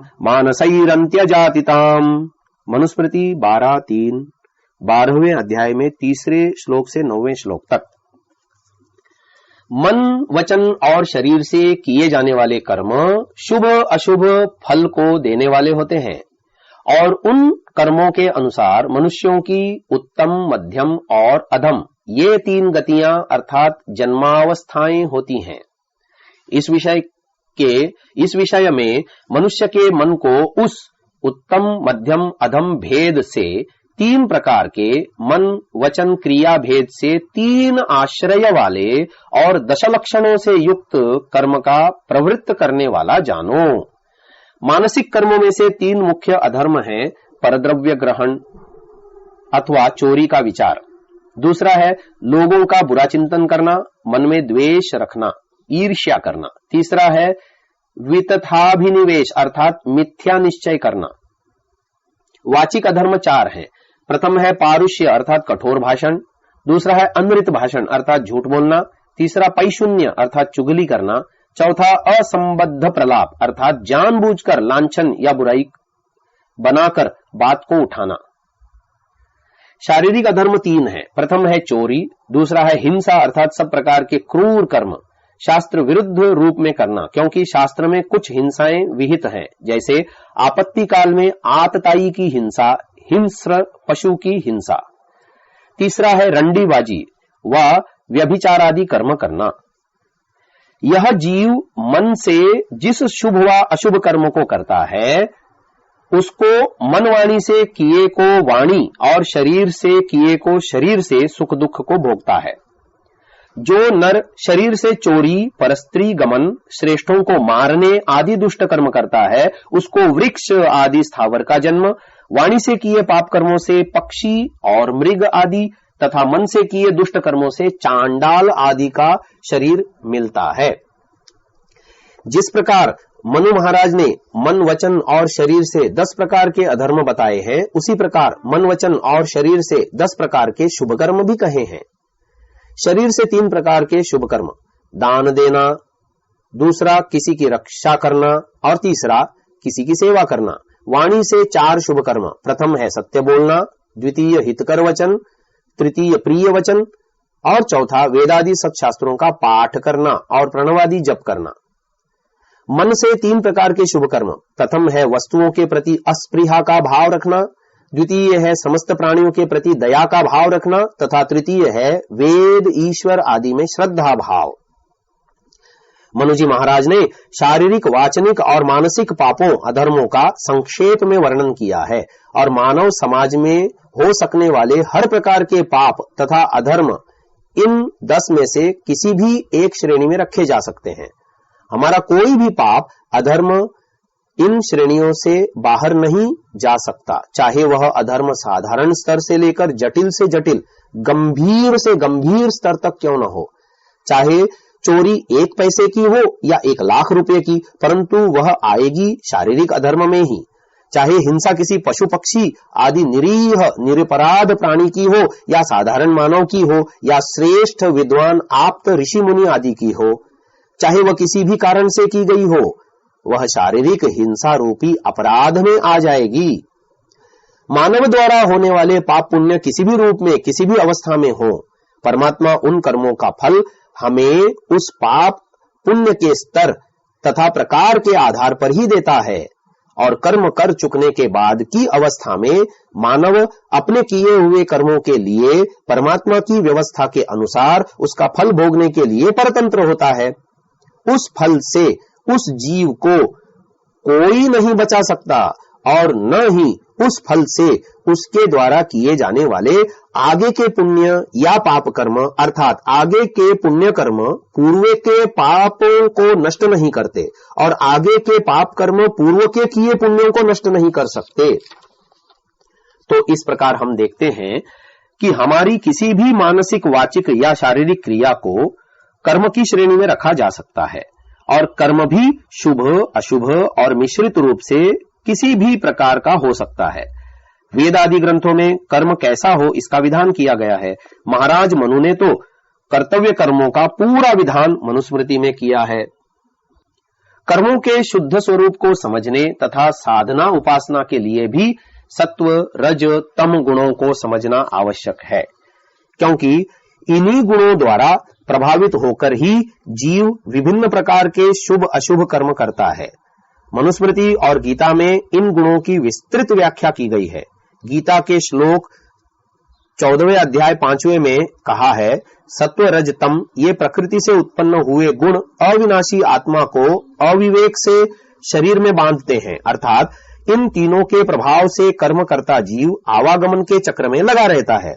और मनुस्मृति में भी कहा है, सत्वम रजस्तमश्चैव त्रीन विद्यादात्मनो गुणान यैर्व्याप्येमान स्थितो भावान महान सर्वान शेषतः यो यदेषां गुणो देहे साकल्येनातिरिच्यते स तदा तद्गुणप्रायं तं करोति शरीरिणम्। सत्वं ज्ञानं तमो ज्ञानं रागद्वेषौ रजः स्मृतम् एतद्व्याप्तिमदेतेषां सर्वभूताश्रितं वपुः। मनुस्मृति 12वां अध्याय 24 से लेके 26वें श्लोक तक। सत्वगुण, रजोगुण और तमोगुण इन तीनों को आत्मा को प्रभावित करने वाले प्रकृति के गुण समझें। अव्यक्त प्रकृति इन 3 गुणों से बिना किसी पदार्थ को छोड़े इन समस्त पदार्थों को व्याप्त करके स्थित है। जो गुण इन जीवों के देह में अधिकता से वर्तता है, वह गुण उस जीव को अपने सदृश कर लेता है। जब आत्मा में ज्ञान हो तब सत्व, जब अज्ञान रहे तब तम, और जब रागद्वेष में आत्मा लगा रहे तब रजोगुण जानना चाहिए। ये 3 प्रकृति के गुण सभी संसारस्थ पदार्थों में व्याप्त होकर रहते हैं। आगे सत्व रज तमोगुण की पहचान बताते हुए लिखा है, तत्र यत् प्रीति संयुक्तम किंचिदात्मनि लक्षयेत प्रशांतमिव शुद्धाभम सत्वम तदुपधारयेत यत्तु दुःख समायुक्तम अप्रीतिकरमात्मनः तद्रजो प्रतिघम विद्यात् सततम हारिदेहिनाम् यत्तु स्यान्मोह संयुक्तम अव्यक्तम विषयात्मकम अप्रतर्क्यम विज्ञेयम तमस्तदुपधारयेत। मनुस्मृति 12:27 से लेके 29वें श्लोक तक। जब आत्मा में प्रसन्नता, मन प्रसन्न प्रशांत के सदृश शुद्ध भान युक्त वर्ते, तब समझना कि सत्वगुण प्रधान और रजोगुण तथा तमोगुण अप्रधान है। जब आत्मा में मन दुख संयुक्त प्रसन्नता रहित विषय में इधर उधर गमन आगमन करने में लगे, तब समझना कि रजोगुण प्रधान, सत्वगुण और तमोगुण अप्रधान है। और जब मोह अर्थात सांसारिक पदार्थों में फंसा हुआ आत्मा और मन हो, जब आत्मा और मन में कुछ विवेक न रहे, विषयों में आसक्त हो, तर्क वितर्क रहित हो, जानने के योग्य न हो, तब समझना चाहिए कि इस समय मुझ में तमोगुण प्रधान और सत्वगुण तथा रजोगुण अप्रधान है। इन श्लोकों में स्थूल रूप से सत्व रज तथा तम गुणों की पहचान बतलाई गई है। इनके लक्षण बताते हुए आगे लिखा है, वेदाभ्यासस्तपो ज्ञानम शौचमिंद्रिय निग्रह धर्म क्रियात्म चिंता च सात्विकम गुण लक्षणम आरंभ रुचिता धैर्यमसत्कार्य परिग्रह विषयोपसेवा चाजस्रम राजसम गुण लक्षणम लोभः स्वप्नो धृतिः क्रौर्यम नास्तिक्यम भिन्न वृत्तिता याचिष्णुता प्रमादश्च तामसम गुण लक्षणम त्रयाणामपि चैतेषां गुणानां त्रिषु तिष्ठताम् इदं सामासिकं ज्ञेयं क्रमशो गुणलक्षणं यत्कर्म कृत्वा कुर्वश्च करिष्यंश्चैव लज्जति तज्ज्ञेयं विदुषा सर्वं तामसं गुणलक्षणं येनास्मिन् कर्मणा लोके ख्यातिमिच्छति पुष्कलां न च शोचत्य संपत्तौ तद्विज्ञेयं तु राजसं यत्सर्वेणेच्छति ज्ञातुं यन्न लज्जति चाचरन् येन तुष्यति चात्मास्य तत्सत्त्वगुणलक्षणं तमसो लक्षणं कामो रजसस्त्वर्थ उच्यते सत्वस्य लक्षणं धर्म श्रेष्ठ्यमेषां यथोत्तरम्। मनुस्मृति 12वां अध्याय 31वें से लेकर 38वें श्लोक तक। जो वेदों का अभ्यास, धर्म अनुष्ठान, ज्ञान की वृद्धि, पवित्रता की इच्छा, इंद्रियों का निग्रह, धर्म क्रिया और आत्मा का चिंतन होता है, यही सत्वगुण का लक्षण है। जब रजोगुण का उदय, सत्वगुण और तमोगुण का अंतर्भाव होता है, तब आरंभ में रुचिता, धैर्य त्याग, असत कार्यों का ग्रहण, निरंतर विषयों की सेवा में प्रीति होती है। तभी समझना कि रजोगुण प्रधानता से मुझ में वर्त रहा है। जब तमोगुण का उदय और सत्वगुण तथा रजोगुण का अंतर्भाव होता है, तब अत्यंत लोभ अर्थात समस्त पापों का मूल बढ़ता है। अत्यंत आलस्य और निद्रा, धैर्य का नाश, क्रूरता का होना, नास्तिक्य अर्थात वेद और ईश्वर में श्रद्धा का न रहना, भिन्न भिन्न अंतःकरण की वृत्ति और एकाग्रता का अभाव और किन्हीं व्यसनों में फंसा होवे, तब तमोगुण का लक्षण विद्वान को जानने योग्य है। तीनों कालों अर्थात भूत, भविष्य और वर्तमान में विद्यमान रहने वाले इन 3 गुणों के गुण लक्षण को क्रमशः संक्षेप में इस प्रकार समझे। जब अपना आत्मा जिस कर्म को करके करता हुआ और करने की इच्छा से लज्जा, शंका और भय को प्राप्त हुए, तब जानो मुझ में तमोगुण प्रवृद्ध है। जिस कर्म से इस लोक में जीवात्मा पुष्कल प्रसिद्धि चाहता, दरिद्रता होने में भी चारण भाट आदि को दान देना नहीं छोड़ता, तब समझना कि मुझ में रजोगुण प्रबल है। जब मनुष्य का आत्मा सबसे जानने को चाहे, गुण ग्रहण करता जाए, अच्छे कर्मों में लज्जा न करे और जिस कर्म से आत्मा प्रसन्न होए अर्थात धर्माचरण में ही रुचि रहे, तब समझना कि मुझ में सत्वगुण प्रबल है। तमोगुण का लक्षण काम, रजोगुण का अर्थ संग्रह की इच्छा, सत्वगुण का लक्षण धर्म सेवा करना है, परंतु तमोगुण से रजोगुण और रजोगुण से सत्वगुण श्रेष्ठ है। इसी विषय को गीता में स्पष्ट करते हुए कहा है कि सत्व, रज और तमगुण भी व्यक्ति को बांध लेते हैं। सत्वं रजस्तम इति गुणाः प्रकृति संभवाः निबध्नन्ति महाबाहो देहे देहिनमव्ययम्। तत्र सत्वं निर्मलत्वात् प्रकाशकमनामयम् सुखसंगेन बध्नाति ज्ञानसंगेन चानघ। रजो रागात्मकं विद्धि तृष्णासंगसमुद्भवम् तन्निबध्नाति कौन्तेय कर्मसंगेन देहिनम्। तमस्त्वज्ञानजं विद्धि मोहनं सर्वदेहिनां प्रमादालस्यानिद्राभिस्तन्निबध्नाति भारत। सत्वं सुखे संजयति रजः कर्मणि भारत ज्ञानमावृत्य तु तमः प्रमादे संजयत्युच। क्षमा चाहता हूं।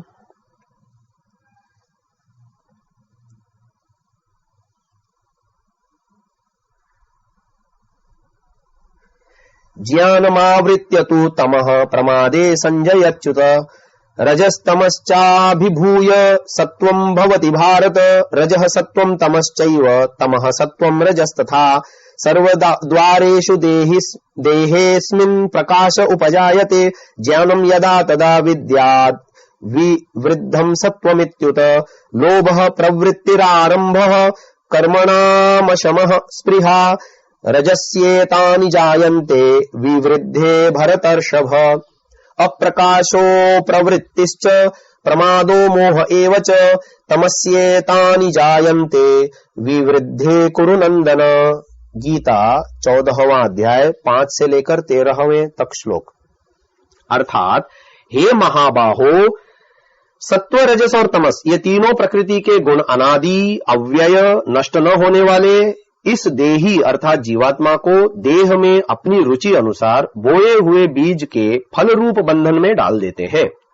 हे अर्जुन, तीनों में निर्मल होने के कारण प्रकाशक तथा रोग रहित सत्व गुण मनुष्य को सुख आसक्ति तथा ज्ञान आसक्ति से बांध लेता है। मान लीजिए राष्ट्र पर मुसीबत है, विदेशी लुटेरे सब कुछ बर्बाद कर रहे हैं, परंतु क्षत्रिय को प्रभु के भजन गाने में एक सुख विशेष प्राप्त होता है, सो वह राष्ट्र के उत्थान के लिए कुछ न करके उस भजन में लगा है, तो यह सुख में संग अर्थात आसक्ति है। इसी प्रकार नीच अधम राक्षसी प्रवृत्ति के लोग लूटपाट मचा रहे हैं, बहन बेटी आदि की इज्जत लूट रहे हैं, किंतु पंडित अपने ज्ञान में लगा रहा है, कौन किसका है, कौन किसे दुख देता है, मेरा क्या है, क्या लाया था और क्या साथ ले जाना है इत्यादि। इस प्रकार वह मानव मात्र को दुख दूर करने का कुछ भी प्रयत्न न करता हुआ अपने ज्ञान में लगा रहता है, तो यह है ज्ञान संग से आसक्ति।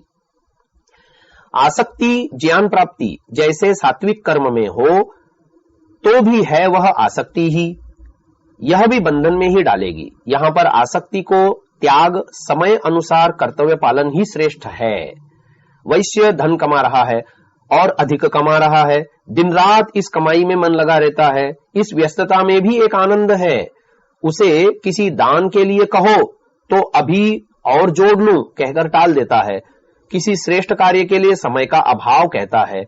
धन भी साधन है, साध्य नहीं, परंतु उसे अपनी धनराशि के बढ़ने में एक तृष्णा संग जन्य आनंद आ जाता है।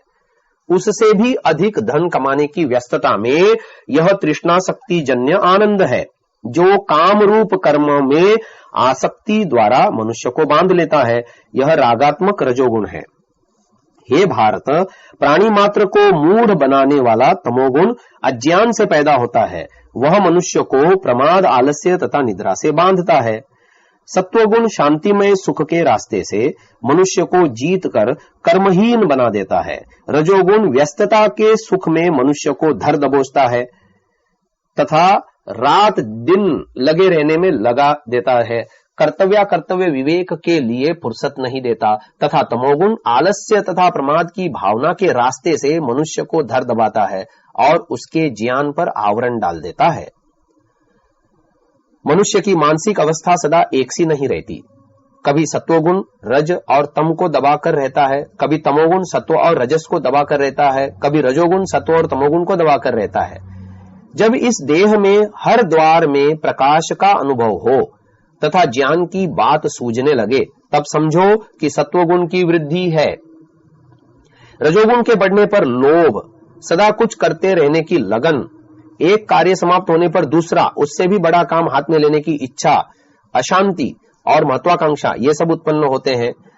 सोचने पर भी तत्व का प्रकाश, ज्ञान का न होना, कार्य करने में प्रवृत्ति न होना, लापरवाही और मूढ़ता, तम के बढ़ने पर ये पैदा होने लगते हैं।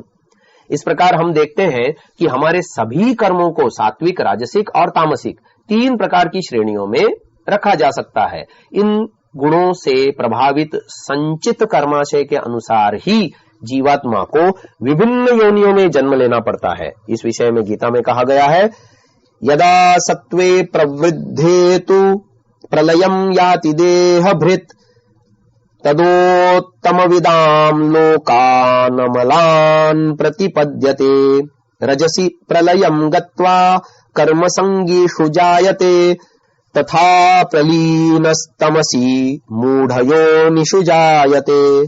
गीता 14वां अध्याय 14 एवं 15वां श्लोक। जब प्राणी इस प्रकार का जीवन बिताता है कि उसके प्रभाव से बढ़े हुए सत्व की अवस्था में मृत्यु को प्राप्त होता है, तब वह उत्तम विद्वानों के निर्मल लोकों में पहुंच जाता है, अर्थात उत्तम विद्वानों के कुल में जन्म लेता है। रजोगुण की अवस्था में मृत्यु को प्राप्त होकर पुरुषार्थ में आसक्त होने वालों में जन्म लेता है तथा तमोगुण में मृत्यु को प्राप्त होकर मूढ़ योनि में जन्म लेता है। यह तो मानव जीवन के कर्मों का प्रकार ही निश्चित करता है कि जीव आगे कौन सी योनियों में जाएगा। इसी प्रकार मनुस्मृति में भी इन गुणों के आधार पर आगे की योनियों का अधिक विस्तृत वर्णन किया गया है, जो निम्न प्रकार से है। येन यस्तु गुणेनैषां संसारान् प्रतिपद्यते तान् समासेन वक्ष्यामि सर्वस्यास्य यथाक्रमम्। देवत्वं सात्विका यान्ति मनुष्यत्वं च राजसाः तिर्यक्त्वं तामसा नित्यमित्येषा त्रिविधा गतिः। त्रिविधैषा तु विज्ञेया गौणिकी गतिः अधमा मध्यमाग्र्या च कर्म विद्या विशेषतः। स्थावराः कृमिकीटाश्च मत्स्याः सर्पाश्च कच्छपाः पशवश्च मृगाश्चैव जघन्या तामसी गतिः। हस्तिनश्च तुरंगाश्च शूद्राम्लेच्छाश्च गर्हिताः सिंहा व्याघ्रा वराहाश्च मध्यमा तामसी गतिः। चारणाश्च सुपर्णाश्च पुरुषाश्चैव दाम्भिकाः रक्षांसि च पिशाचाश्च तामसीषूत्तमा गतिः। झल्ला मल्ला नटाश्चैव पुरुषाः शस्त्रवृत्तयः द्यूतपान प्रसक्ताश्च जगन्या तामसी गतिः। राजानः क्षत्रियाश्चैव राज्ञां चैव पुरोहिताः वादयुद्ध प्रधानाश्च मध्यमा राजसी गतिः। गंधर्वा गुह्यका यक्षा विबुधानुच्चराश्च ये तथैवाप्सरसः सर्वा राजसीषूत्तमा गतिः। तापसा यतयो विप्रा ये च वैमानिका गुणाः नक्षत्राणि च दैत्याश्च प्रथमा सात्विकी गतिः। यज्वान ऋषयो देवा वेदा ज्योतिंषि वत्सराः पितरश्चैव साध्याश्च द्वितीया सात्विकी गतिः। ब्रह्मा विश्वसृजो धर्मो महानव्यक्तमेव च उत्तमां सात्विकीमेनां गतिमाहुर्मनीषिणः। एष सर्वः समुद्दिष्टस्त्रिप्रकारकस्य कर्मणः त्रिविधः कृत्स्नः संसारः सार्वभौतिकः। मनुस्मृति 12वां अध्याय 39 से लेकर के 51वें श्लोक तक। इन 3 गुणों से जिस गुण से जो मनुष्य जिस सांसारिक गति को प्राप्त करता है, उन सबको समस्त संसार के क्रम से संक्षेप से कहूंगा। जो मनुष्य सात्विक हैं वे देव अर्थात विद्वान, जो रजोगुणी हैं वे मध्यम मनुष्य और जो तमोगुणी होते हैं वे नीच गति को प्राप्त करते हैं। इस प्रकार यह त्रिविध गति है। ये तीन प्रकार की अर्थात सत्व रज तम गतियां कर्म और विद्या की विशेषताओं के आधार पर प्रत्येक की पुनः अधम मध्यम और उत्तम भेद से तीन तीन प्रकार की गौण गतियां होती हैं। जो अत्यंत तमोगुणी हैं वे स्थावर वृक्षादि कृमि कीट मत्स्य सर्प कच्छप पशु और मृग के जन्मों को प्राप्त होते हैं। जो मध्यम तमोगुणी हैं वे हाथी घोड़ा शूद्र म्लेच्छ निंदित कर्म करने हारे सिंह व्याघ्र वराह अर्थात सूअर के जन्म को प्राप्त होते हैं। जो उत्तम तमोगुणी है वे चारण अर्थात जो कि कवित्त दोहा आदि बनाकर मनुष्यों की प्रशंसा करते हैं, सुंदर पक्षी दाम्भिक पुरुष अर्थात अपने सुख के लिए अपनी प्रशंसा करने हारे, राक्षस जो हिंसक, पिशाच जो अनाचारी अर्थात मद्य आदि के आहार करता और मलिन रहते हैं, वह उत्तम तमोगुण के कर्म का फल है। जो अधम रजोगुणी है वे झल्ला अर्थात तलवार आदि से मारने व कुदाल आदि से खोदने हारे, मल्ला अर्थात नौका आदि के चलाने वाले, नट जो बांस आदि पर कला करना कूदना चढ़ना उतरना आदि करते हैं, शस्त्रधारी भृत्य और मद्य पीने में आसक्त हो, ऐसे जन्म नीच रजोगुण का फल है। जो मध्यम रजोगुणी होते हैं वे राजा क्षत्रिय वर्णस्थ राजाओं के पुरोहित वाद विवाद करने वाले दूत प्राण विभाग यानी वकील बैरिस्टर युद्ध विभाग के अध्यक्ष के जन्म पाते हैं। जो उत्तम रजोगुणी होते हैं वे गंधर्व यानी गान करने वाले, गुह्यक यानी वादित्र बजाने वाले, यक्ष यानी धनाढ्य विद्वानों के सेवक और अप्सरा अर्थात जो उत्तम रूप वाली स्त्री का जन्म पाते हैं। जो तपस्वी यति सन्यासी वेद पाठी विमान के चलाने वाले, ज्योतिषी अर्थात ज्योतिषी और दैत्य अर्थात देह पोषक मनुष्य होते हैं, उनको प्रथम सत्वगुण के कर्म का फल जानो। जो मध्यम सत्वगुण युक्त होकर कर्म करते हैं वे जीव यज्ञ करता वेदार्थविद विद्वान वेद विद्युत आदि और कला विद्या के काल विद्या के ज्ञाता रक्षक ज्ञानी और साध्य अर्थात कार्य सिद्धि के लिए सेवन करने योग्य अध्यापक का जन्म पाते हैं। जो उत्तम सत्व गुण युक्त होकर उत्तम कर्म करते हैं वे ब्रह्मा अर्थात सब वेदों के वेत्ता, विश्वसृज अर्थात सब सृष्टि क्रम विद्या को जानकर विविध विमान आदि यानों को बनाने हारे, धार्मिक सर्वोत्तम बुद्धि युक्त और अव्यक्त के जन्म और प्रकृति वशित्व सिद्धि को प्राप्त होते हैं।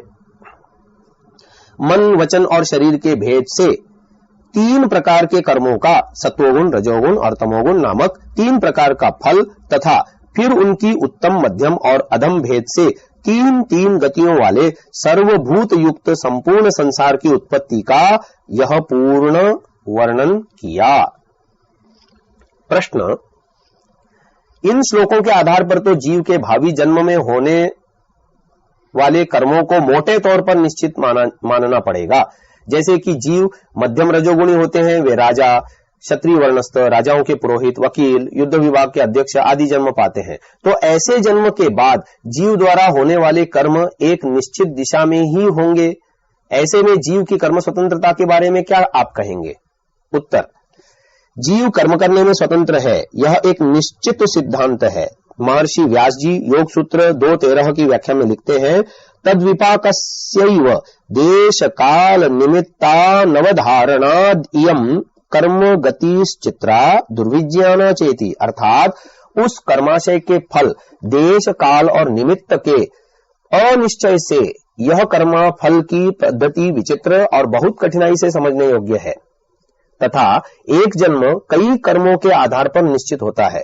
महर्षि मनु तो जीव के कर्मों को सत्व रज और तमोगुण के आधार पर तीन प्रकार से विभाजित करते हैं तथा इनमें भी अधम मध्यम और उत्तम तीन प्रकार से विभाजन करने पर कुल 9 प्रकार की व्यवस्था है, अर्थात अधम तमोगुणी मध्यम तमोगुणी उत्तम तमोगुणी, अधम रजोगुणी मध्यम रजोगुणी उत्तम रजोगुणी, अधम सत्वगुणी मध्यम सत्वगुणी और उत्तम सत्वगुणी। इन्हीं आधारों पर विभिन्न जातियों अर्थात योनियों तथा मानव जाति में भी विभिन्न प्रकार के वर्णों अर्थात ब्राह्मण, क्षत्रिय, वैश्य और शूद्र की व्यवस्था बताई है। मानव जाति ही कर्म प्रधान जाति है तथा मानवेतर योनियां भोग प्रधान योनियां हैं। इसलिए मानव के लिए ही विभिन्न वर्णों की व्यवस्था है। कर्म स्वतंत्रता के संदर्भ में महर्षि मनु की व्याख्या दो प्रकार से समझी जा सकती है। प्रथमतः हो सकता है कि मनु के काल में संतान सामान्यतः अपने पूर्वजों के व्यवसायों या वर्णों को ही अपनाती हो। इस दृष्टिकोण से यह कहा जा सकता है कि जीव विभिन्न गुणों के आधार पर ऐसे परिवारों में जन्म लेता है जिससे वह अपने भावी जीवन में उस वर्ण के कर्मों को अपनाता है। जैसे ब्राह्मण का पुत्र ब्राह्मण, राजा का पुत्र राजा, पुरोहित का पुत्र पुरोहित, व्यवसायी का पुत्र व्यवसायी और सेवक का पुत्र सेवक।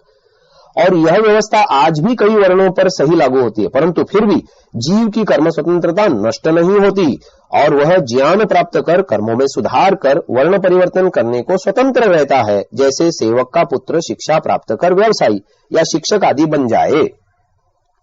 परंतु इस सबसे यह तो निश्चित फिर भी नहीं होता कि अमुक अमुक जीव अमुक अमुक काल में कौन सा मानसिक चिंतन करेगा, किस व्यक्ति विशेष से क्या बोलेगा तथा किस प्रकार का शारीरिक कर्म करेगा, शिक्षा का कैसा स्तर प्राप्त करेगा और फिर व्यवसाय विशेष या कार्य विशेष को अपनाते हुए भी निश्चित प्रकार के ही शारीरिक, वाचनिक और मानसिक कर्म पूर्व निश्चित व्यवस्था के अनुसार और पूर्व निश्चित काल में ही करेगा। जैसे वर्तमान काल में भी हर ब्राह्मण, व्यवसायी, अध्यापक, न्यायाधीश, सेवक आदि के कर्म एक से और पूर्व निश्चित नहीं होते। इस प्रकार से कर्म स्वतंत्रता तो नष्ट नहीं होती, वह वर्ण विशेष को अपनाए हुए भी अपने कर्मों को अपने अर्जित ज्ञान और संस्कारों के अनुसार सत्यासत्य का विवेक करते हुए शुभ अशुभ या मिश्रित कर्म करता है और उन कर्मों के आरंभ में उसे भी ईश्वरीय चेतावनी अर्थात उपदेश की कर्म शुभ है जो कि आनंद, उत्साह और प्रसन्नता के रूप में या अशुभ भय, शंका, लज्जा के रूप में मिलता रहता है। तो ऐसी स्थिति में उसके द्वारा होने वाले कर्म पूर्व निश्चित नहीं होते। ऐसी व्यवस्था में भी कोई भी जीव ज्ञान प्राप्त करके वैराग्य को प्राप्त हो आत्मकल्याण की ओर भी जा सकता है या फिर सर्वथा विपरीत मार्ग पर चलकर वर्तमान जन्म और भावी जन्मों को भी नष्ट कर सकता है। द्वितीय व्याख्या में के अनुसार वर्तमान जीवन में इन श्लोकों में वर्णित विभिन्न कर्मों अर्थात वर्णों वाले मानवों की वृत्ति कैसी है, अर्थात यह समझा जा सकता है कि अमुक व्यक्ति तामसिक, राजसिक या सात्विक वृत्तियों वाला है। जैसे वर्तमान में राजा, क्षत्रिय आदि मध्यम रजोगुणी, गंधर्व, यक्ष, अप्सरा आदि उत्तम रजोगुणी, तपस्वी, यति, सन्यासी आदि अधम सत्वगुणी, यज्ञकर्ता, वेदज्ञ आदि मध्यम सत्वगुणी तथा संवेदों के वेत्ता, धार्मिक विद्वान आदि उत्तम सत्वगुणी हैं। प्रश्न: दूसरी व्याख्या युक्ति युक्त नहीं लगती क्योंकि महर्षि मनु ने तो विभिन्न गुणों के आधार पर भावी जन्म की बात कही है। उत्तर: महर्षि मनु जी ने गुणों के आधार पर जन्म व्यवस्था मोटे तौर पर की है, परंतु निश्चित रूप में ऐसा ही होता है यह नहीं कहा है जा सकता, क्योंकि महर्षि व्यास जी कर्म गति को विचित्र मानते हैं, बताते हैं तथा कर्म फल की निश्चित गति केवल परमात्मा ही जानता है। महर्षि मनु जी ने प्रथम अध्याय में ब्राह्मण, क्षत्रिय, वैश्य और शूद्र के कर्मों की व्याख्या की है। दूसरी ओर स्वामी दयानंद जी ने लिखा है कि मनुष्य का वर्ण जन्म के आधार पर न होकर कर्मों के आधार पर निश्चित होता है, अर्थात विभिन्न कर्मों के आधार पर ही व्यक्ति विशेष को ब्राह्मण, क्षत्रिय, वैश्य या शूद्र कहा जाएगा। देखो, महर्षि मनु जी विभिन्न वर्णों के कर्मों को इस प्रकार से कहते हैं: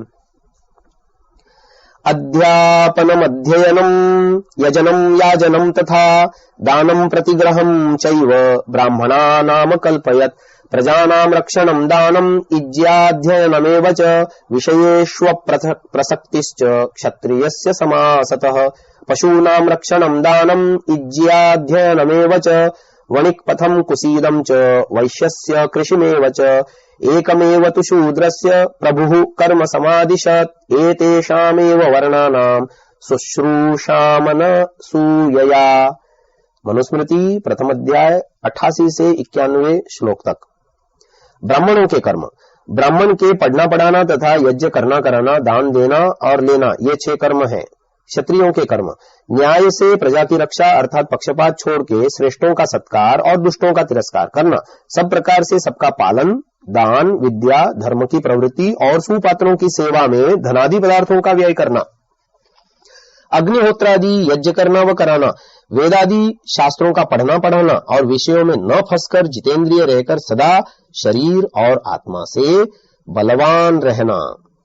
वैश्यों के कर्म, गाय आदि पशुओं का पालन वर्धन करना, विद्या धर्म की वृद्धि करने कराने के लिए धनादि का व्यय करना, अग्निहोत्रादि यज्ञों का करना, वेदादि शास्त्रों का अध्ययन, सब प्रकार से व्यापार करना, ब्याज का लेना, खेती करना, ये वैश्य के कर्म है।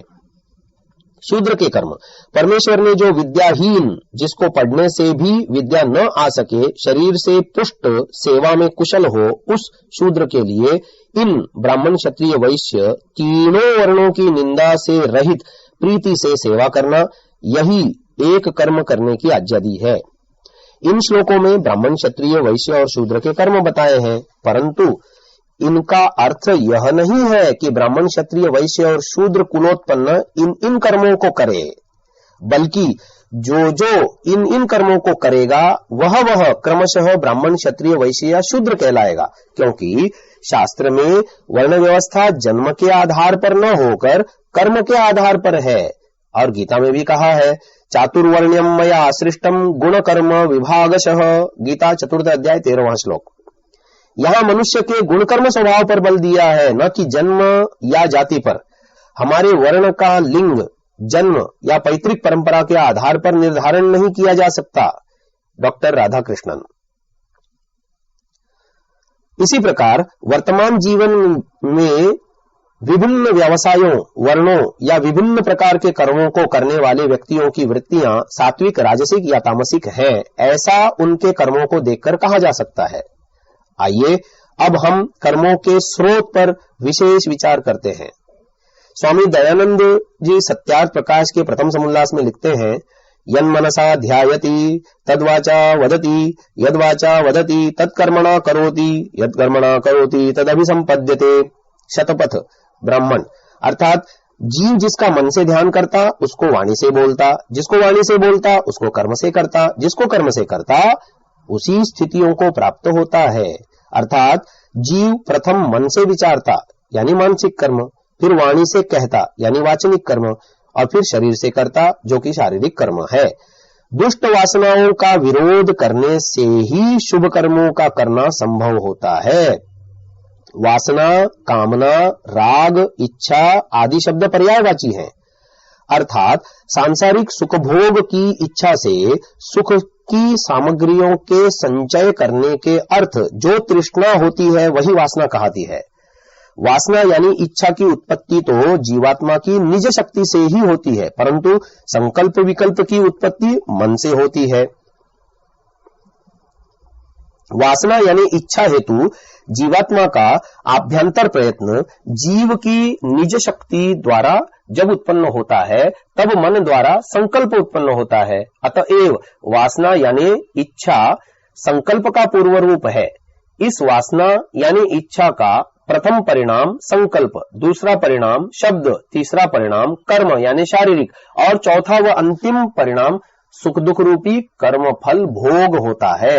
अतएव सुख दुख, जन्म मरण, इन सब फल भोगों तथा संकल्प आदि कर्म पर्यंत चेष्टाओं की जननी वासना ही है, ऐसा उपरोक्त प्रमाण से सिद्ध है।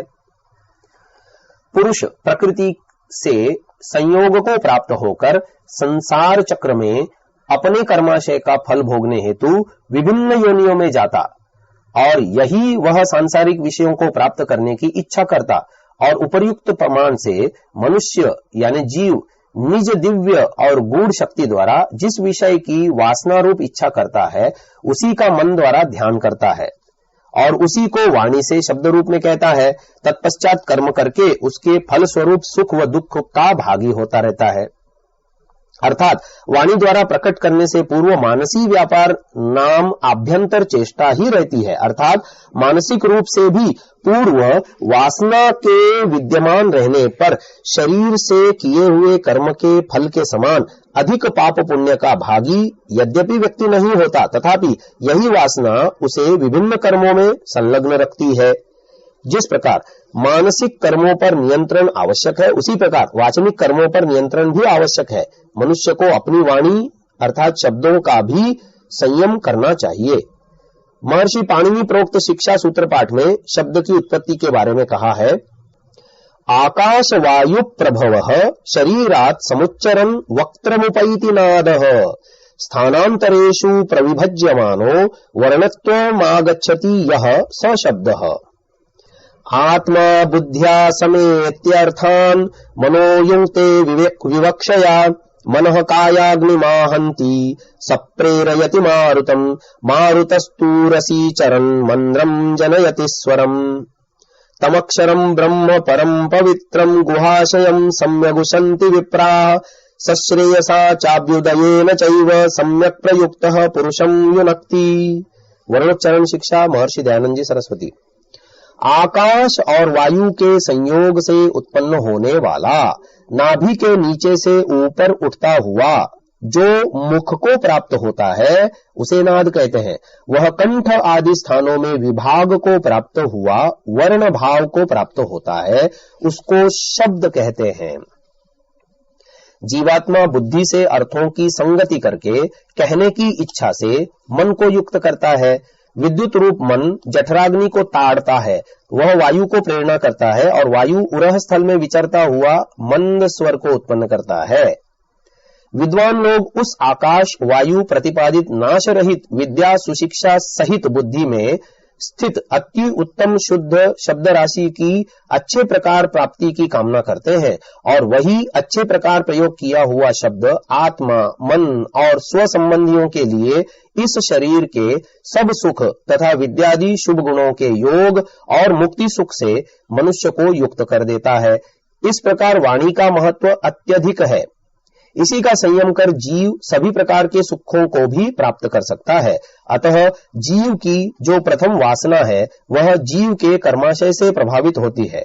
कर्माशय का आधार चित्त है। हमारे चित्त में जन्म जन्मांतर की शुभ अशुभ असंख्य वासनाएं संचित हैं।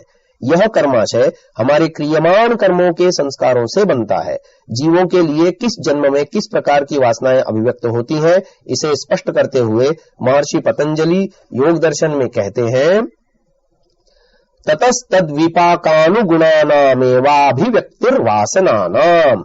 योग दर्शन चतुर्थ पाद 8वां सूत्र। सूत्रार्थ, ततः उन शुक्ल कृष्ण और कृष्ण रूप त्रिविध कर्मों में से तद्विपाक अनुगुणानाम उन कर्मों के फल के अनुरूप अर्थात अनुसार एव ही वासनानाम वासनाओं की अभिव्यक्ति होती है।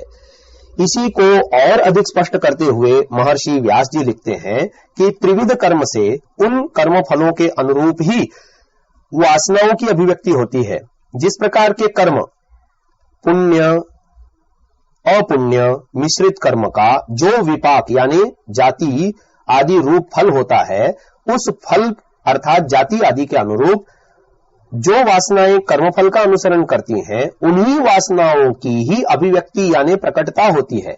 क्योंकि देव श्रेणी का श्रेष्ठ कर्म फल देता हुआ नारकीय निकृष्ट योनियों, तिर्यक अर्थात पशु पक्षी आदि योनियों और साधारण मनुष्यों की वासनाओं की अभिव्यक्ति का निमित्त अर्थात कारण नहीं हो सकता, किंतु देव अर्थात श्रेष्ठ विद्वानों के कर्मफल भोग के अनुरूप ही इसकी वासनाएं अभिव्यक्त होती हैं।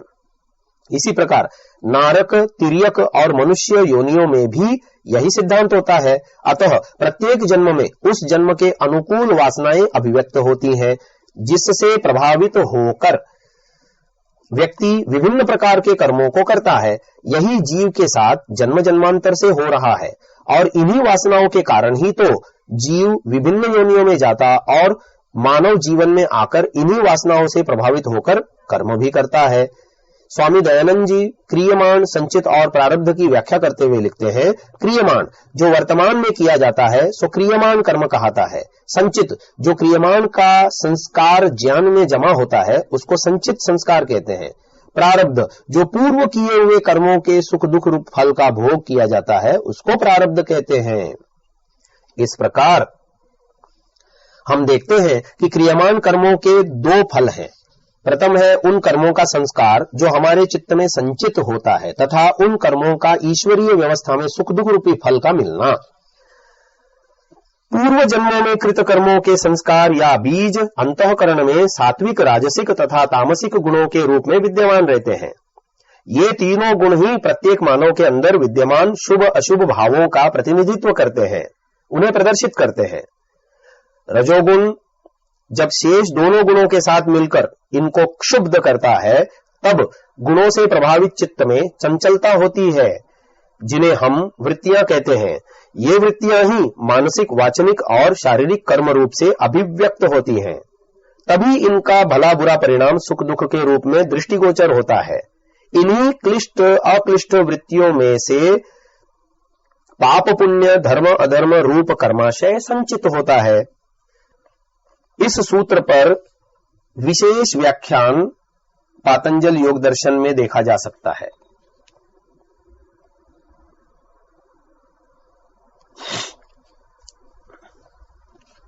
यह संसार चक्र जो वस्तुतः वृत्ति संस्कार वृत्ति इस क्रम के निरंतर बहते प्रवाह के द्वारा ही घूम रहा है। इसी कारण जीव जन्म मरण के अनवरत बंधन में पड़ा हुआ चक्कर काट रहा है। हमारे वर्तमान जीवन के कर्म भी इन्हीं संचित संस्कारों से प्रभावित होते हैं। इन्हीं चित्त के व्यापारों को चित्तवृत्ति भी कहा जाता है। जैसी जैसी चित्त की वृत्ति जिस जिस जीव की होती है वैसे वैसे ही वह कर्मों में संलग्न रहता है। योग दर्शनकार ने चित्त की वृत्तियों को नियंत्रित करने को कहा है। कर्म को समझने और सही रूप से करने हेतु चित्त को समझना परम आवश्यक है। महर्षि पतंजलि जी ने योग दर्शन में इस विषय पर विस्तृत प्रकाश डाला है। चित्त की इन विभिन्न अवस्थाओं और वृत्तियों की व्याख्या आगे की गई है।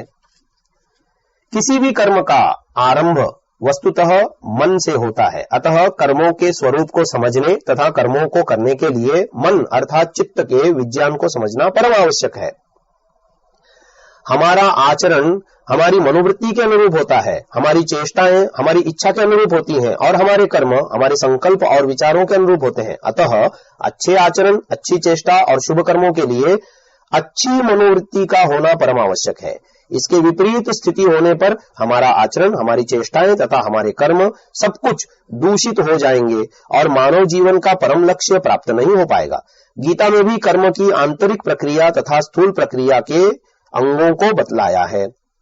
ज्ञानम ज्ञेयम परिज्ञाता त्रिविधा कर्म चोदना करणम कर्म कर्तेति त्रिविधः कर्म संग्रह।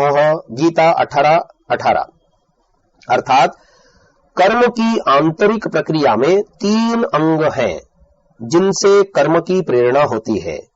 ज्ञेय विषय, जानने वाला और ज्ञान। फिर कर्म की स्थूल प्रक्रिया में कर्ता, साधन और क्रिया। यह कर्म के 3 अंगों का संग्रह है। कर्म की आंतरिक प्रक्रिया में ज्ञेय विषय जीवात्मा अर्थात पुरुष और ज्ञान है, तो कर्म की स्थूल प्रक्रिया में कर्म को करने वाला, कर्म में आंतरिक और बाह्य साधन तथा होने वाली क्रिया है। गीता में ज्ञान, कर्म तथा कर्ता को भी सत्व, रजस, तमस गुणों के आधार पर 3-3 प्रकार का बतलाया है। यह विवेचन कर्म के स्वरूप को समझने में सहायक है। ज्ञान का स्वरूप निम्न प्रकार से है।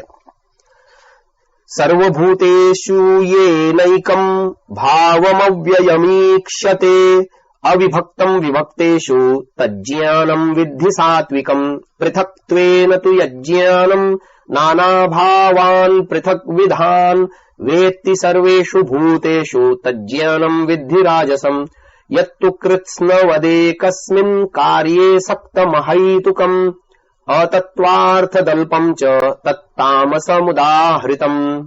गीता 18वां अध्याय 20 से 22वें श्लोक तक।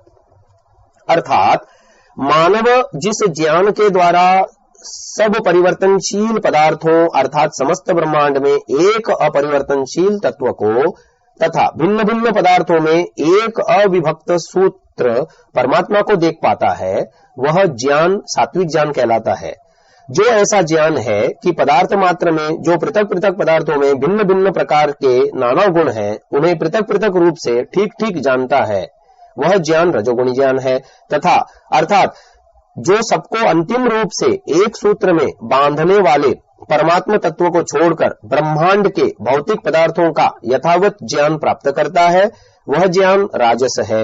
जो एक छोटे से अपने रुचि वाले कार्य को संपूर्ण कार्यों का सार समझकर उसमें आसक्त है, उस कार्य के औचित्य में कोई हेतु न दे सके, और जो कोई उसका ठीक तत्व समझना चाहे तो समझना नहीं चाहता और स्वयं भी ज्ञान प्राप्त करने के झंझट में नहीं पड़ना चाहता, तथा जिसका विस्तार भी स्वल्प है, वह ज्ञान तामस ज्ञान कहा जाता है। उदाहरण के लिए कोई शराब पीने वाला व्यक्ति संपूर्ण कर्मों में शराब पीना यही एकमात्र श्रेष्ठ कर्म है, क्योंकि इसमें मैं सभी दुखों को भूल जाता हूं, ऐसा मान ले और तर्क करने को भी तैयार न हो। शराब में क्या विष है, बुराई है इत्यादि दोषों को न जानता हो और न जानना चाहे और मुझे इसमें सुख मिलता है, इतना मात्र जानता है, यह तामसिक ज्ञान है। इसी प्रकार कर्म के भेदों को कहा है, नियतम संगरहितम रागद्वेषतः कृतम अफल प्रेप्सुना कर्म यत्तत् सात्विकमुच्यते, यत्तु कामेप्सुना कर्म साहंकारेण वा पुनः क्रियते बहुलायासं तद्राजसमुदाहृतम् अनुबंधं क्षयं हिंसाम् अनवेक्ष्य च पौरुषम् मोहादारभ्यते कर्म यत्तत्तामसमुच्यते। गीता 18वां अध्याय 23वें श्लोक से 25वें श्लोक तक। अर्थात जो कर्म शास्त्र मर्यादानुसार नियमबद्ध हो, आसक्ति रहित होकर किया गया हो, सफलता के बदले में कोई फल चाहने वाले द्वारा न किया गया हो तथा राग द्वेष से पृथक होकर किया गया हो, वह कर्म सात्विक कहलाता है। जो कर्म नाना प्रकार की कामनाओं की पूर्ति के लिए अथवा अहंकार की तृप्ति के लिए बहुत कष्ट सहकर भी किया जाता है, वह कर्म राजस कहलाता है। अनुबंध अर्थात परिणाम, परिणाम के परिणाम, प्रभाव आदि, स्वपक्ष क्षय तथा पर पक्ष हिंसा तथा अपने पुरुषार्थ का ठीक नाप, इन सब की परवाह न करके मूढ़तावश जो कार्य किया जाता है, वह कर्म तमोगुणी कहा जाता है। इसी प्रकार कर्ता के भी 3 भेद किए गए हैं।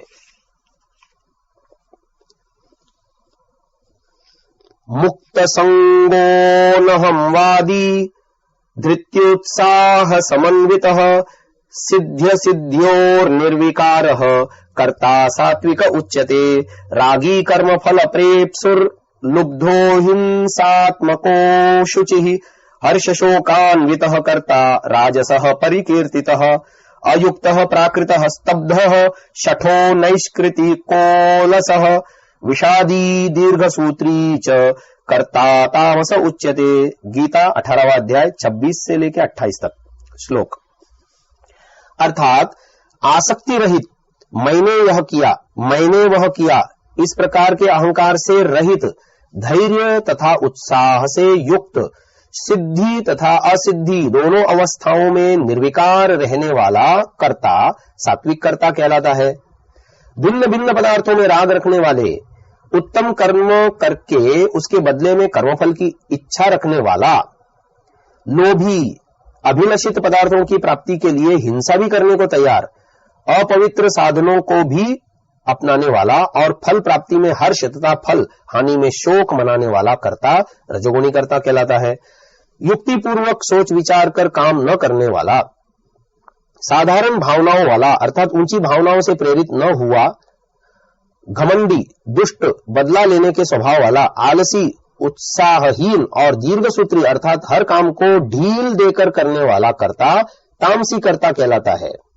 ज्ञान, कर्म और कर्ता के सात्विक, राजसिक और तामसिक स्वरूप को समझने पर देखते हैं कि सात्विक कर्मों को करने हेतु सात्विक ज्ञान के साथ साथ कार्य और कर्ता की वृत्ति का सात्विक होना भी आवश्यक है, क्योंकि अविद्या आदि दोषों से दूषित ज्ञान तथा सांसारिक ऐश्वर्यों में उलझा हुआ मानव सात्विक कर्म नहीं कर सकता। इसीलिए गीता में इसके आगे बुद्धि और धृति के भी तीन तीन भेदों को बतलाया गया है। प्रवृत्तिम च निवृत्तिम च कार्याकार्ये भयाभये बंधम मोक्षम च या वेत्ति बुद्धि सा पार्थ सात्विकी यया धर्मम अधर्मम च कार्यम चाकार्यमेव च अयथावत् प्रजानाति बुद्धि सा पार्थ राजसी अधर्मम धर्ममेति या मन्यते तामसावृता सर्वार्थान विपरीतांश्च बुद्धि सा पार्थ तामसी। गीता 18वां अध्याय 30 से 32वें श्लोक तक। अर्थात शुभ कर्म में फल की आकांक्षा से रहित होकर किस प्रकार प्रवृत्त होना, किन किन पाप कर्मों में से निवृत्त होना, क्या कार्य करने योग्य है और कौन से कार्य करने योग्य नहीं है, धर्मात्मा निर्बल से भी प्रभु को याद करके डरना तथा बलवान पापी से भी न डरना, यह भय तथा अभय की स्थिति जिसके द्वारा जानना आसक्ति बंधन का कारण है और आसक्ति से छुटकारा ही मोक्ष है। यह बंध मोक्ष का तत्व जो जानती है वह बुद्धि सात्विकी है, जिससे धर्म को तथा अधर्म को, कार्य को तथा अकार्य को जानता तो है किंतु उसके स्वरूप को जैसा जानता है ठीक ठीक वैसा नहीं समझता, उसमें स्वार्थवश वासनावश खोट मिला लेना, यह राजसी बुद्धि है। जो तमोगुण से आवृत होने के कारण अधर्म को ही धर्म मानती है तथा अन्य सब पदार्थों को भी उल्टा मानती है, जो अविद्यादि क्लेशों से ग्रस्त है वह बुद्धि तामसी बुद्धि कहलाती है।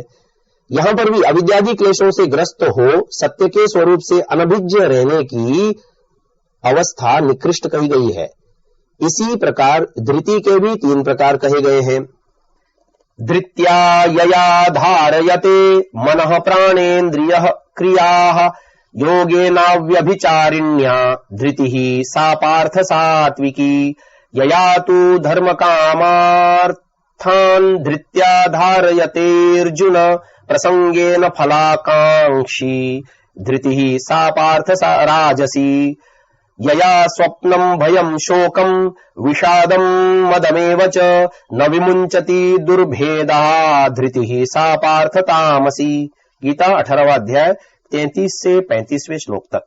अर्थात मनुष्य कभी लक्ष्य भ्रष्ट न होने वाली जिस धृति से मन प्राण और इंद्रियों को एकाग्रता से लक्ष्य पर लगाए रखता है वह धृति सात्विक धृति कहलाती है, चाहे कोई विघ्न यहां तक कि मृत्यु भी लक्ष्य से डिगाने आवे तो भी। जिस धृति से किसी सांसारिक सुखभोग रूप फल की इच्छा करता हुआ उससे प्रेरित होकर धर्माचरण करता है, फिर कामना प्राप्ति के लिए अर्थ संचय करता है, फिर कामना को सांसारिक सुख से बल से पूरी करके छोड़ता है, वह धृति राजसी है। जिस धृति के बल से मूर्ख लोग नींद, भूत प्रेतादि का भय, शोक, चारों ओर की परिस्थितियों से के दुर्ग आदि दुख और नाना प्रकार के नशे, शराब, भांग, चरस आदि इन सबको प्रत्यक्ष हानि देखकर भी नहीं छोड़ते, वह धृति तामसी धृति कहलाती है। इस प्रकार ज्ञान, कर्म, कर्ता, बुद्धि और धृति के सात्विक और राजसिक रूप में धर्म का पालन तो है, परंतु सात्विक अवस्था बिना किसी फल की कामना के तथा इसमें परमात्मा परम लक्ष्य होता है, तथा दूसरी ओर राजसिक अवस्था में परमात्मा को छोड़कर सांसारिक सुख ऐश्वर्य लक्ष्य बन जाता है। परंतु इनकी तामसिक अवस्था का तात्पर्य है कि अधर्म, अज्ञान, अविद्या, हिंसा, राग, द्वेष, मोह, अहंकार आदि से ग्रस्त होना। कर्म का लक्ष्य तो सुख पाना ही है, चाहे वह सांसारिक सुख हो या मुक्ति का सुख। अतः सभी कर्मों के द्वारा व्यक्ति सुख को ही चाहता है। गीता में सुख के भी तीन प्रकार कहे हुए हैं। यत्तदग्रे विषमिव परिणामे मृतोपमं तत्सुखं सात्विकं प्रोक्तम् आत्मबुद्धि प्रसादजम् विषयेन्द्रिय संयोगाद् यत्तदग्रे मृतोपमं परिणामे विषमिव तत्सुखं राजसं स्मृतम् यदग्रे चानुबंधे च सुखम मोहनमात्मनः निद्रालस्य प्रमादोत्थम तत्तामसा मुदाहृतम। गीता 18वां अध्याय 37 से 39वें श्लोक तक। अर्थात वह जो आरंभ में विष के समान अप्रिय लगे किंतु परिणाम में अमृत के समान सुखप्रद होता है, जिससे आत्मा और बुद्धि दोनों में चैतन्य विकास होता है, न कि नशे के पदार्थों से प्राप्त चैतन्य लोप, वह सुख सात्विक कहलाता है। वह सुख जो आरंभ में विषय तथा इंद्रिय के परस्पर संयोग से अमृत के समान प्रिय लगता है परंतु परिणाम में विष के समान हानिकारक होता है, उस सुख को राजस सुख माना जाता है। जो आरंभ में तथा उसके पश्चात होने वाले परिणामों की श्रृंखला में आत्मा की चेतना का लोप करने वाला है, वह नींद, आलस्य, मोह तथा प्रमाद से उत्पन्न सुख तामस सुख कहलाता है। अतः वास्तविक सुख तो सात्विक श्रेणी का ही है। सांसारिक पदार्थों तथा भोगों से उत्पन्न सुख राजस तथा अज्ञान, नशे आदि से उत्पन्न सुखानुभूति तामस कहलाती है। इसी प्रकार जैसा सुख पाना हो वैसे ही ज्ञान, कर्म, बुद्धि आदि का होना आवश्यक है। यहां सबसे अंत में हम शुभ कर्मों की उस स्थिति पर विचार करते हैं जिसमें मनुष्य कुछ विशेष शुभ कर्मों को मानव कल्याण या किसी वर्ग विशेष के हित संपादनार्थ अशुभ कर्मों को करता है। उदाहरण के लिए कुछ गरीबों की भलाई के लिए व्यक्ति किसी धनवान व्यक्ति के यहाँ चोरी करता है या डाका डालता है। समाज में कुछ लोग अपने अपने अशुभ कर्मों, पापों, अत्याचारों जैसे करों की चोरी, नशीले पदार्थों के व्यापार, जुए घर, वेश्यालय चलाना, समाज में अनाचार फैलाना, खाद्य पदार्थों में मिलावट करना, अपने स्वार्थों के लिए हिंसा करवाना, देश की अस्मिता से खेलना, समाज के धर्मानुकूल स्थापित नियमों को तोड़ना आदि को छुपाने के लिए समाज में कुछ भलाई के काम करना, जैसे स्कूल बनवाना, अस्पताल बनवाना, गरीबों की मदद करना, प्याऊ, तालाब, धर्मशाला आदि बनवाना या इसी प्रकार के अन्य कार्यों को सामाजिक स्तर पर करना या व्यक्तिगत स्तर पर कुछ विशेष लोगों की मदद करना इत्यादि काम करते हैं। ऐसे में शुभ कर्मों के शुभ फलों से किए गए अशुभ कर्म अधर्म का अंत नहीं हो जाता। व्यक्ति को अशुभ कर्मों का फल भी उसी प्रकार भोगना होगा जिस प्रकार उन्हें उनके किए गए कुछ शुभ कर्मों का फल मिलेगा। बाद में शुभ कर्मों को करने के लिए पहले अशुभ कर्मों का करना उचित नहीं माना जा सकता। फिर उस अशुभ कर्मों से प्राप्त धन से व्यक्ति इच्छित शुभ कर्म कर पाने की स्थिति में रहे या न रहे यह नहीं कहा जा सकता।